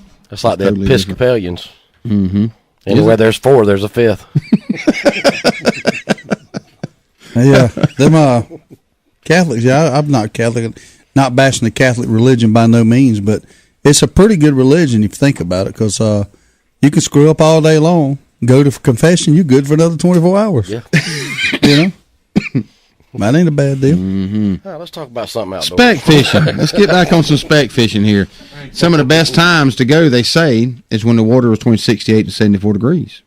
And they say a trophy, you know, what is the idea on the Gulf down here where most people fish in our area of a trophy speckled trout? Would it be 6-7 pounds? I mean, I don't know, but on further west you go, they say 8 pounders are a little more common. Must be over 20 inches. In Texas. Yeah, must be. It's well over 20 inches. Mm-hmm. But big trout during spring are often targeted along the coastal beaches and inside the areas near the Gulf where various types of structure draw bait. So you got to don't throw along these oyster bars like Robert was saying a few minutes ago. You know, the times I've been years ago, we'd go out there and just drift fish. Basically, all we did was just run out there a little ways, found some good oyster bars, and drifted. Robert says over 24 inches. Over 24 inches. Yep. Okay, Robert. I'm a little dumb here on the weight of a 24-inch trout. I don't think you're going to get any argument there. Nah, I wasn't thinking some dumb. I was thinking plumb dumb. Plumb dumb. 24 inches would weigh about how much? You know, would that be a 6-7 pounder? I mean, I don't know. Oh. Maybe somebody can tell us in a minute. Mine went off. I got to turn that down. Yours has got some info on it. 24 inches. I mean, I don't know. You know, you get a lot of 24-inch skinny fish. You get 24-inch fat fish. They're going to weigh differently. This is true. A pinfish that's 24 inches probably won't weigh but about 5 ounces. That's an interesting fish. Yeah. The most interesting fish is a flying fish. I'm trying to find some records and I don't find them. Well, 6 to 7 pounds are kind of common in certain, like the more west you go from what I'm reading, and even up to 10 pounds. So, I'd like to know what the biggest speckled trout out there is too, Ronnie. So, get on it, buddy. You can find it. I know you can do it. I don't know. And the baits, different type of baits. Some people use jigs. Some people use shrimp. A lot of people on the big pier out there in Jacksonville this weekend was using shrimp. And I was like, why are you using shrimp? That's what you eat, dude. Really? That's one of probably the most popular it is bait out there in the ocean. Shrimp. Squid. Squid, yes. Squid and silver minnows. I know this dude I went on a party barge one time where, you pay, I think it was $30 is all it was. But anyway, there was like 50 people on it, just scattered around the whole outer edge of the boat. And you drop your line straight down and you catch fish. But squid was what we were using for bait. And I remember that deckhand, he was probably 15, 16 years old. He was running around baiting people's hooks and eating the bait. No, I'm not kidding. He'd eat it. Yeah, raw squid. He'd eat it just as much as he'd bait it. Sushi. Yeah, I was like, dude, you are nasty. Sick. Gross. Yeah. But that was a fiasco. I worked up a good mat on that trip. Chuck Cooper, my teammate, it was a baseball guys. We all went down there and with our dads and all. And Chuck actually he actually caught the biggest fish, which was a trigger fish, and landed it. But he also hooked what we believe was a shark. But he cranked up on that thing and started reeling, and that pole was bent over, and the fight was on. And that deckhead come over there and cut his line. What? He cut his line because he said it was going to wrap everybody else's up, and he couldn't do that. It was probably a shark. And son, you talking about mad? He'd had whelps all over him when I hit him with that he had a rod. bloody nose. I thought Wayne Bradford was going to stomp a mud hole in his butt. Oh man, he was mad, son. I mean, it didn't make no difference. But all we caught a ton of fish, but they were all little, about 8 or 9 inches long. And that was a deep sea fishing trip. I don't know if I'd call it deep sea fishing, but I guess maybe when we went out there, it took us 2 hours to get out there, but we were going but about 11 miles an hour neither. That's 22 miles. That's deep sea fishing. Well, if you went straight out, but that's what I always wondered how because you can't tell. Y'all moved around a lot. Yeah, we did. Yeah, a lot. Well, you can leave out of Steenhatchee and run out for a long time to get to 70-foot water, but you can leave out of Destin and be there in just a minute. Just a minute. You're exactly right. It's deep over there. So. It's deep. I'll tell you, the best fishing I've done on a charter like that was in Destin, and I could have just about thrown a baseball to the beach. Yeah. And we caught kings trolling, and the limit I think was 2 each, and there were 4 of us, and I bet you it was over in 30, 45 minutes. Mm-hmm. We had our fish. I love to catch the kings. I just don't care much for eating them. Yeah, they do. I didn't eat any of that. They look like it was a real red, bloody looking meat. Real dark meat. It looked real good to me. A lot like the amberjack and all. I was just not big on them. Now amberjack though, it takes a man to pull one of them things off the bottom. Well, I went with Tim Fletcher last year, and I think the only time in my life that I said that's enough. I pulled in about 5 of them that weighed about 30, 40 pounds each. I was going to say, if you get in the school of them, you'll come back with a blister on your stomach from that rod. C.L. Harris, he owes me a debt of gratitude because if it wasn't for me grabbing him by the belt, he would have been overboard. Cyrenari. Yes, sir. He, it was, I can't remember the name. Tim called the name of this fish, wasn't an amberjack, but it was huge, powerful fish. Literally was pulling CL out of the boat, and I grabbed him and pulled him back in. We didn't get him in. Got him, followed him right up to the boat, and he broke off. But can't remember the name of the fish. I want to say it was a Jewfish. But yeah, a Jewfish is gigantic. Yeah, I think that's what it was. But huge gag fish. grouper, Jewfish, they are huge. They get really big. Yeah, that's what we thought we hooked down there. Last time I went out was a Jewfish. But can you eat them things? Yeah. Oh, really? No, sir. You can't even keep them. You can't even take them out of the water. I was talking to Steve. Don't do it, Steve. Nah, leave me alone. Oh, I ain't going to. Chances of me eating a fish are slim to none anyway. I don't like fish too much. Mm-hmm. Man, I love them. You're not. That's a protected species of fish, Steve. You can. I mean, you obviously you can catch them because you're not really fishing for them, I guess. But you're not supposed to take them out of the water or anything. You're supposed to unhook them, and let them go. When I answered that question, reckon how many people reach for their telephones? I don't know. I imagine there were several of them. Like, whoa, no, don't mess with them. But no, those are fun to fish for. if you watch some of the videos on YouTube and stuff out there, when they'll have the lines down around all these wrecks, because that's where they hang around. And when that fish bites, the captain will slam that boat in gear and drag him out from that wreck so they can fight him. And that's pretty fun. Bo and them do that some down there too. So that's a powerful fish. I know that those amberjack too, man. Are just feeling that thing on the end of your line, man. That's power. And of course they use the proper equipment there, and you don't have your drag really set. You muscle them out like you're saying there, and good night, them things pull.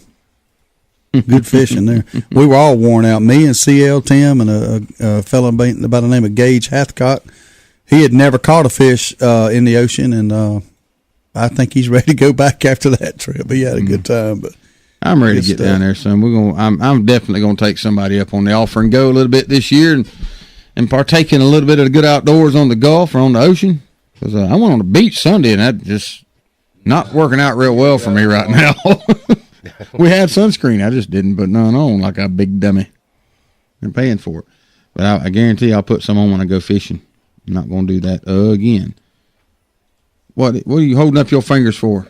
1 minute to break. He's giving us the 1 minute to go signal. I think Chad Slaughter will be calling in right here in just a few minutes, I imagine, and give us a little update on his adventures this past weekend.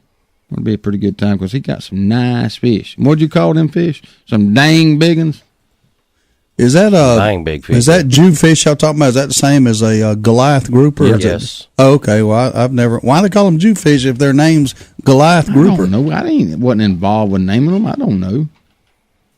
Yeah, I've seen them fishing for them things on TV. That's some serious stuff there. They get big, really, really, really big. I don't even know what 300 pounds probably. I don't know. They big. There'll be some huge ones out there. We'll come back from the break. Hey, give us a call, 229-253-0995. Tell us about your fishing on the flats and see what's going on with you this morning. We're going to take a break here. Be right back with some more stuff on the good outdoors. With over 40,000 machines in the field, the pro's choice is Dixie Chopper. Be a pro. Buy a chopper. Built right here in America with one simple goal. Build a mower that cuts more grass and doesn't break when you use it. Be a pro. Buy a chopper. With Chopper's price, performance, and reliability guarantee, make the smart choice. Be a pro. Buy a chopper. Austin's Cattle Company's menu is so big and delicious. In order to fit everything in, we had to write a song about it. So take it away, boys. 'Cause we got hand-cut steaks and taters, two baked food tastes better than your grandmother's pound cake. Hallelujah, didn't reach the sky, just load it up and pile it. Now we got prime rib, seafood, salad, and baby back food so good it'll make your lips smack. Austin's Cattle Company's where you gotta go when your stomach gives you an attack. Come on in and settle down, and you'll be chillin' like the king of town. Order up your favorite meal and turn that sad pound upside down. I guarantee you'll slap your knee when you eat it. Austin's Cattle Company. Just head on down Austin's. Woo, that's good. So there you have it, folks. Next time you get a craving for something tasty, stop on by Austin's at exit 16 off I-75. There's something on the menu for everyone, and they serve big portions so you'll never leave hungry. From seafood and prime rib to the freshest hand-cut steaks, chicken, and ribs you can find. Austin's Cattle Company is truly an addiction you never have to quit. White Brothers Auto Supply is South Georgia's auto parts headquarters, located at 1106 West Hill Avenue in Valdosta, Georgia. White Brothers can cover the smallest auto part need right up to a replacement engine or transmission. Serving Valdosta with an enormous auto parts inventory, you can rest assured that White Brothers has what you need, no matter if you're a do-it-yourselfer or an automotive professional. White Brothers has the right part at the right price. Stop by 1106 West Hill Avenue in Valdosta or call 229-244-8773 for all your auto part needs. Attention Outdoor Nation. Adel Outfitters, located at exit 39 on I-75 in Adel, Georgia, has over 18,000 square feet of outdoor unbelievability just waiting on you. Specializing in a wide range of outdoor supplies for everyone, including hunting, fishing, shooting, kayaking, camping, Little League, clothing, knives, boots, you name it, Adel Outfitters has it. They also have that personal one-on-one attention that you just might not be getting from some of the big boxes, and Adel Outfitters has a whole lot less overhead, so you'll be surprised at the deals. So come see us now at Adel Outfitters, exit 39, Adel, Georgia. Georgia. Woo-wee! Sweet Tea Smokehouse on South Hutchinson Avenue, Adel is the bomb. You ain't had good old South Georgia barbecue if you ain't been to Sweet Tea Smokehouse. Ribs, chicken, pork, beef, good grief, this is some fine eating. And it ain't called Sweet Teas for nothing. Ice cold sweet tea and good old barbecue plate with all the trimmings is what living in the South is all about. Head up Highway 41 north towards Adel. Swing into Sweet Tea Smokehouse for lunch or dinner. Great southern barbecue like it's supposed to be. And don't forget some of that fine Brunswick stew. Woo-wee! You're listening to The Good Outdoors with Steve, Daryl, and Ronnie on 99.5 Kicks Country. Now, let's get back to the fun. Hey, welcome back to the Good Outdoors. Our phone number is 229-253-0995. Give us a call. Tell us what's on your mind this morning. And keep in mind, this is a fun talk show. We cut up, but we don't mean no harm to nobody. We cut up with Animal Girl. We cut up with everybody, and we talk about them. We try to offend people just to strike a nerve to make something funny happen, but it's all in good fun. And keep that in mind. So if you call up and we make fun of your accent or your story or something like that, it's all just to create a lot of good fun. Don't take it seriously. Get right back on us. Make fun of us. Yeah. Well, thick skin up in here on the Good Outdoors. We likes to have fun. Yeah, we ain't gonna crawl up in the fetal position and suck our thumb because anybody says anything to us. We're just gonna laugh with you. Yeah.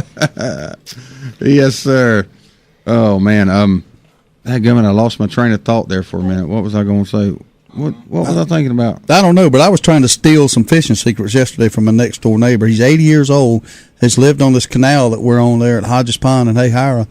And these fish, there's fish there. I can see them during the peak parts of the day over the weekend. You can see good bass. I've hung some good bass. There's good brim in there, but it's hard to get them to bite. They'll eat that fish food like crazy, but they're a little bit of a challenge. I've been trying to figure out what they like to bite because I ain't having no luck. Well, I saw my neighbor out there yesterday sneaking around, throwing what looked like a Zebco 33, and I'm pretty sure he had a beetle spin on there, but I couldn't quite tell what he was fishing with. So I went in there and got my binoculars. I was going to spy on him and look, but he had went back in the house before I could discover, and it's just, get your binoculars out, go see what he's got on the end of his yeah, because I asked him one day, before I saw that, I said, what do you catch him on? And he was elusive. He wouldn't say nothing. He goes, well, I catch them every now and then, but they kind of hard, you just got to catch them right. And he was he wasn't wanting to tell me what he was fishing with. So I got something for his old bud. It's called a Zeiss spotting scope. I'll figure it out. You ain't fooling nobody, Mr. Harris. Just a matter of time, brother. Does he catch him quite often, though, it seems like? He said he does, but I hadn't, I didn't see him pulling none in that day. But we've caught some brim. The brim ain't hard to catch. It's the bass that's puzzling me. I can't. Usually, old red shad worm's good for a bass, and I've hung that one. The one I've hung twice. He's about a 7-pounder. He ain't huge. I like to catch him, throw him back, take some pictures, throw him back. But he shook off twice at the dock because I'm so high up off the water. So he's sitting out there laughing at you too. Well, I got it fixed now that when I got a system now. If I hang him again, I'll go down, and get down level with the water, and I'll probably get him in then. But I can't. They're finicky. I can't get them to bite too much. I hung him on a Tequila Sunrise color worm, but I can't get them to bite with any regularity at all. And I see them out there, but then again, it may be just ain't at the right time to get them to bite yet.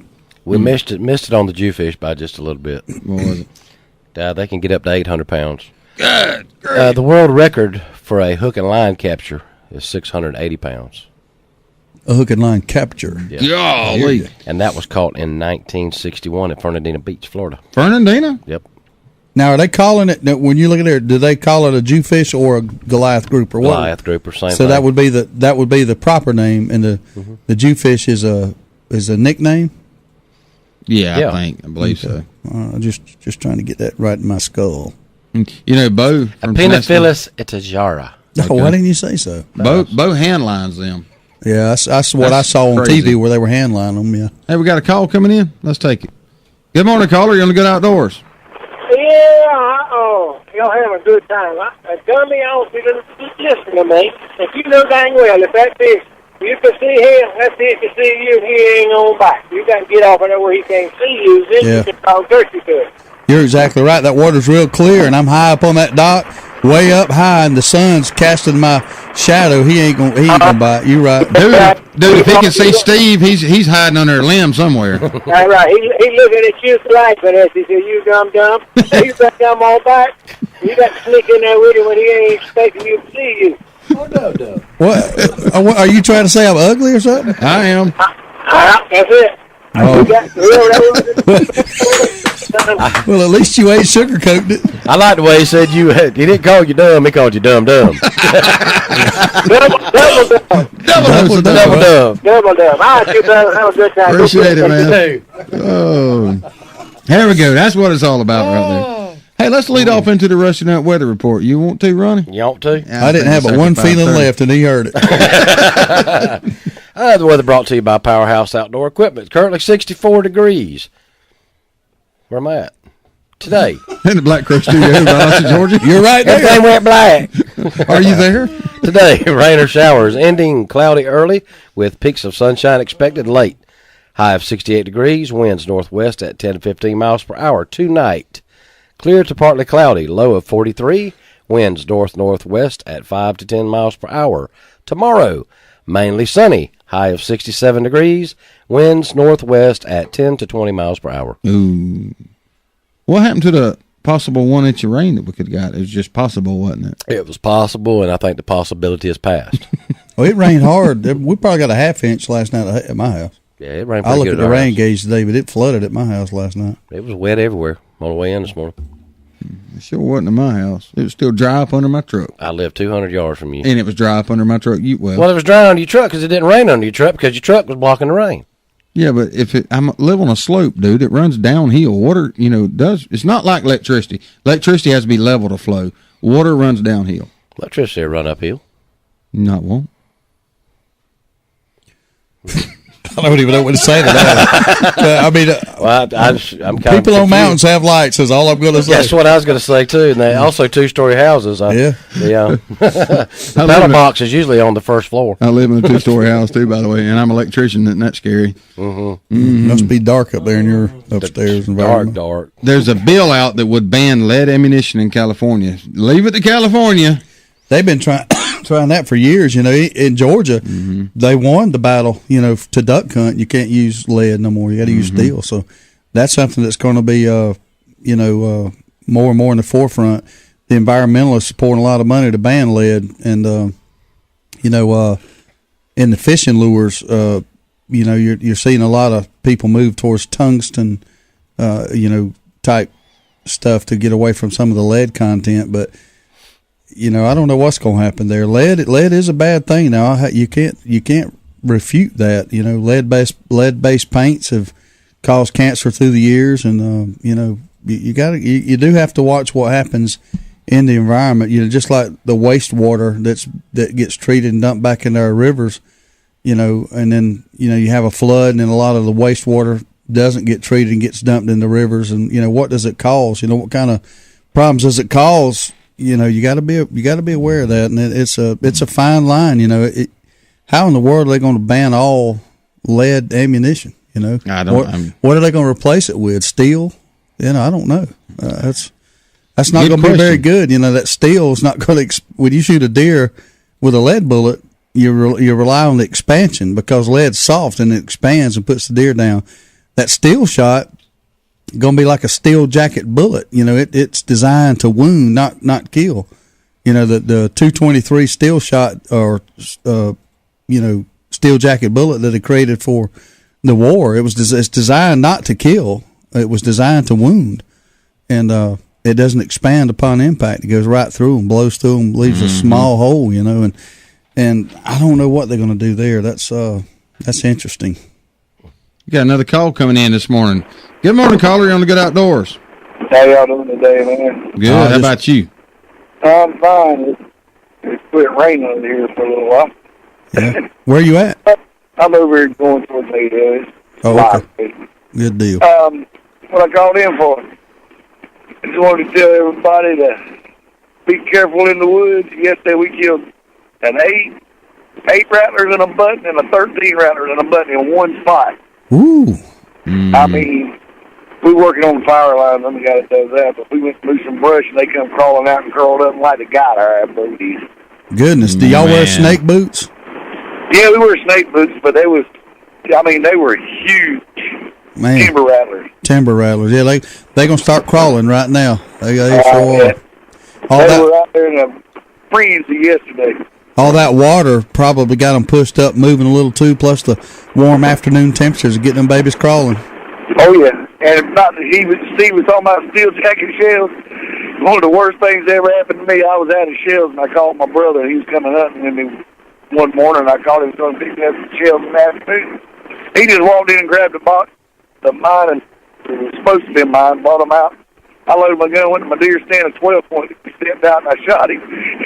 The deer just looked at me after I shot him and run off. Yeah. We never found that deer. That deer was gone. I looked at the shells and I looked and I was like, God almighty knows. He said, what? I said, man, these steel jackets. I just went right straight through that deer. He ain't even felt it. Yeah, they'll pass right through, man. That sucker never found him. That's not a good bullet to hunt with. I hate you. The deer probably went on and healed up and lived. Yeah, he probably did, but we never found him. Found blood, but then it stopped and he kept going. Good gracious. All right, man. Appreciate the call. Yeah, man. Yep, be careful when you're out there turkey hunting. And then I haven't had it happen to me with a rattlesnake, but I took a trip down last year to hunt Osceolas in Florida.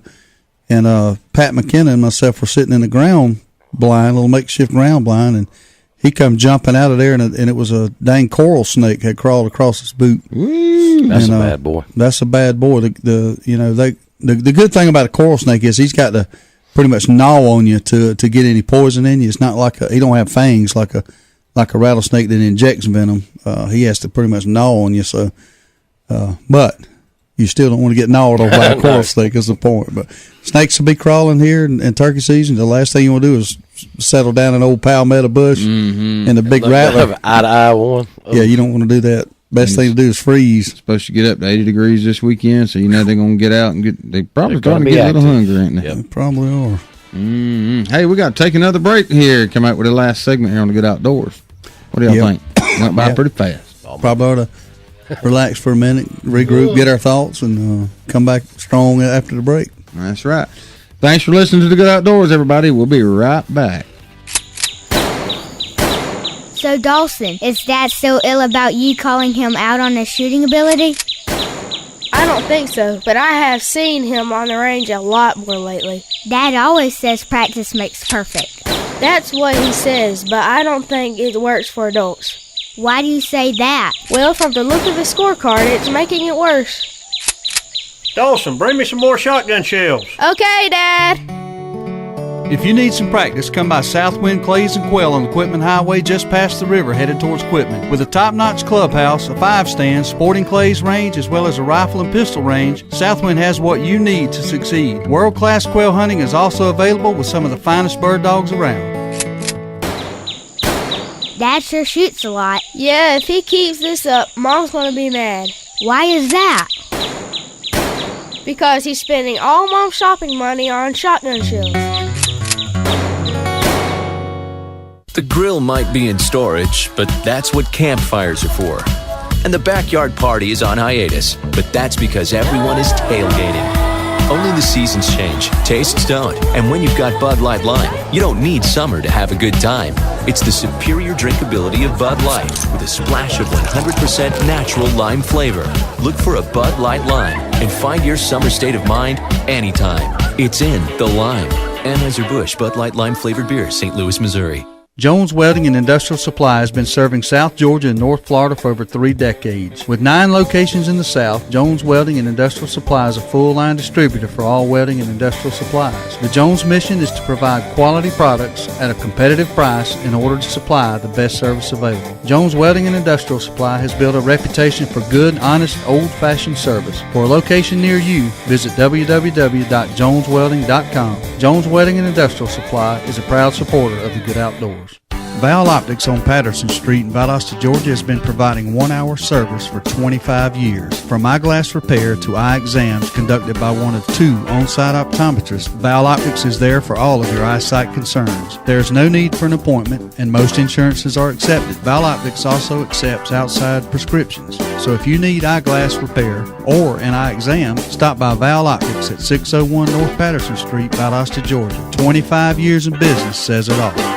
So you need a car, truck, or SUV? Look no further than Midway Auto Emporium at 4189 Bemis Road, Valdosta, Georgia. Cameron and Melissa Tucker has been serving the Valdosta area for over 7 years now. They are a family-owned and operated local business with hometown values and still believe in handshake deals. With a great selection of used cars, trucks, and SUVs, with a Carfax report on every one of them, along with bank financing at all credit levels and interest rates as low as 1.85% with approved credit. 4189 Bemis Road, or visit their website at midwayautoemporium.com. It's the Good Outdoors on 99.5 Kicks Country. Now, let's get back to the fun, talking about everything to do with the outdoors with Steve, Daryl, and Ronnie. Good morning. Welcome back to the Good Outdoors, broadcasting live from 99.5 Kicks Country at the Black Crow Studios in beautiful downtown Valdosta, Georgia. That was nice. That was sweet, wasn't it? I've been working on that. That was real good. Yeah, we're here every morning from 4 to 6 a.m. We got a Facebook page we'd like you to go like, The Good Outdoors with a Z. We also have a website, www.thegoodoutdoorswithaz.com. If you missed the show one particular morning, you can get back on there late that afternoon and listen to the episode that you missed by going to that website. Every day we have 5 different shows up from the week and or the week past. It kind of cycles through every 5 days, and invite you to go check that out and become a follower of our show. We talk about anything in the good outdoors, whether it's horseback riding, fishing, hunting, camping, frisbee throwing, golf, any outdoor activity. Camel roping, it doesn't matter. Yeah, whatever we talk about it. Goat roping, it doesn't matter. And sporting clays. Sporting clays out at Southwind Sporting Clays and Quail. Don't get nothing better than that. This wrap-up segment is brought to you by Southwind Sporting Clays and Quail. So go out there and give John Peak a call or a visit on Highway 82. Is it 82 or 84? It's 84. Yeah, I got 82 on my mind because I'm heading to Brunswick today. Mm-hmm. Highway 84, just past the river on the right. Sporting Clays, beautiful quail hunting, man. I tell you, I had the time of my life out there on our quail hunt. Has a rifle and pistol range, 5-stand, clubhouse out there. Good for celebrating parties, and give John a call out there and check him out.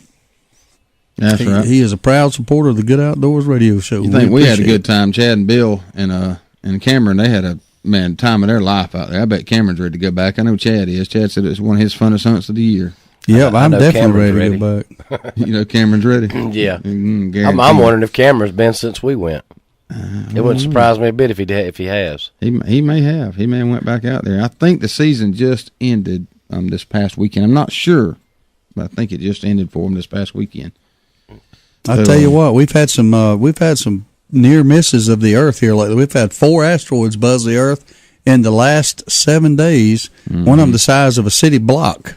Yeah, we've had some near hits. Yeah, if you call 17,000 miles away. What's disturbing is some of these were only found right when they just were already passing us. They knew about them. Well, I saw something on TV yesterday. They don't know about some of them, and the reason is they're moving so fast they can't detect them. When something's going, 75,000 miles an hour or whatever it is, it's hard to pick up sometimes. But Daryl's exactly right. They didn't know about these till fairly recently, and that's disturbing. It really is, and the frequency of discovery of these things is troubling me. But I think that this has probably been going on for a long time, and they just didn't have the technology to know it. And they're probably just now starting to see them because they're just now catching up. Exactly. But you think about it, if there's that many coming by, one will hit the Earth. It's just a matter of time. Look what happened in Russia. Yeah, I was saying one did hit, and that was a little bitty one. Look at the damage it did. Mm-hmm. Hey, the Iditarod sled race has still been going on, and it has come down to a furiously contested sprint among veterans, with one seasoned musher. Yeah, one of them too. Smusher. Grabbing the lead from another Monday and several others within striking distance. So a lady won that thing a couple of years in a row a few years back. That's pretty tough race. It said by evening time, 2004 Iditarod winner Mitch Seavey was ahead of 4-time champion Jeff King. So, and last year's runner-up something as he reached the checkpoint somewhere in Alaska, 123 miles from the finish line of Nome, of frontier towns. Gnome. Yep. You ever seen that show? I think it's called Wild Alaska. You ever watched that? Where have you paid attention to what they feed them dogs? Mm-hmm. Holy moly, that's some nasty stuff, son. Good. Now they chop up and boil fish guts and heads, and they boil it down to this slop, and they give it to the dog, and they just scarf it up. That's nasty stuff. Have you ever watched Alaska State Troopers? That's a pretty good show. I was watching a couple of them episodes here in the last few days. That was a pretty good show, man. The state troopers up there, they're responsible for wildlife violations and everything. Mm-hmm. And they go through a lot. Guy yesterday when I was watching a piece of one, shot a caribou. And as he shot the caribou, he didn't know what was behind the caribou, and it was a calf. And that was an expensive fine. But it wasn't any more expensive than the fine would have been if he couldn't have got out there on the ice and retrieved them. That is a $10,000 fine. That's Ted Nugent. If you cannot retrieve it. He got the $10,000 fine. He didn't get the fine for not retrieving it. What he did, on his bear hunt, if you draw blood, that's it. If you don't find the animal or you wound it, and even if you know it's going to be alive, you've burned your tag. That's it. Ted Nugent did not know that. He shot and wounded a bear with his bow, couldn't find it, so he kept hunting, shot another one. He paid a $10,000 fine, but he owned up to it and said, "Hey, I screwed up. Here's your $10,000. Hasta la vista." Yeah, that'd be like me and you stopping at Flash Foods buying a Coca-Cola. Yep. Yeah, that's about right. $10,000 to him. I can't afford a Coca-Cola.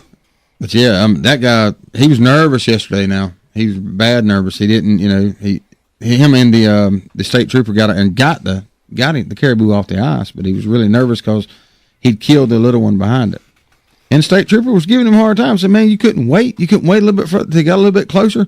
These guys up here, these other guys right down from you were lined up waiting on him to get a little closer on thicker ice." Here's a little hint. Mm-hmm. On average, caribou don't have 8 legs. Well, that's true. Very true.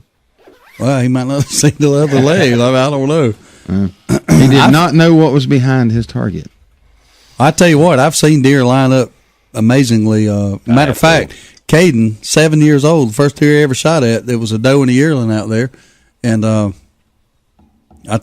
told him to shoot the big one, and he kept him hauling around there, and finally I kept saying, all right, when you get it on him, you get it on him. We were focused so hard on the doe that we kind of lost track that the little one, was lined up perfectly behind it. He killed 2 deer with 1 shot the first time he ever shot at a deer. So there for a while, you couldn't tell him nothing. He knew way more about deer hunting than I did. Some people are just naturals. Mm-hmm. Mm-hmm.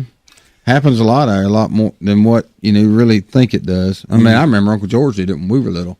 Yep. Fired 1 shot, killed 2 deer, and I witnessed the sound of it. I didn't get to see it. But Yeah. I know he only shot once because I wasn't about 150 yards from him. He sure did. That was a pretty good one, though. I've killed 2 doves in 1 shot. I've caught 2 bass at one time. You've caught 2 bass at one time? Yeah, on a top water flow. Huh, how about that? Sure did. I caught many fish at one time. Well, the strangest thing I've ever been a part of is Tim Turner and I over in Moultrie, Georgia, caught the same bass at the same time. We saw a fish roll over there to the bank. We were in a little competition. We both threw our worms over there, and we both got the bite. He bit both. They landed, I guess, right there.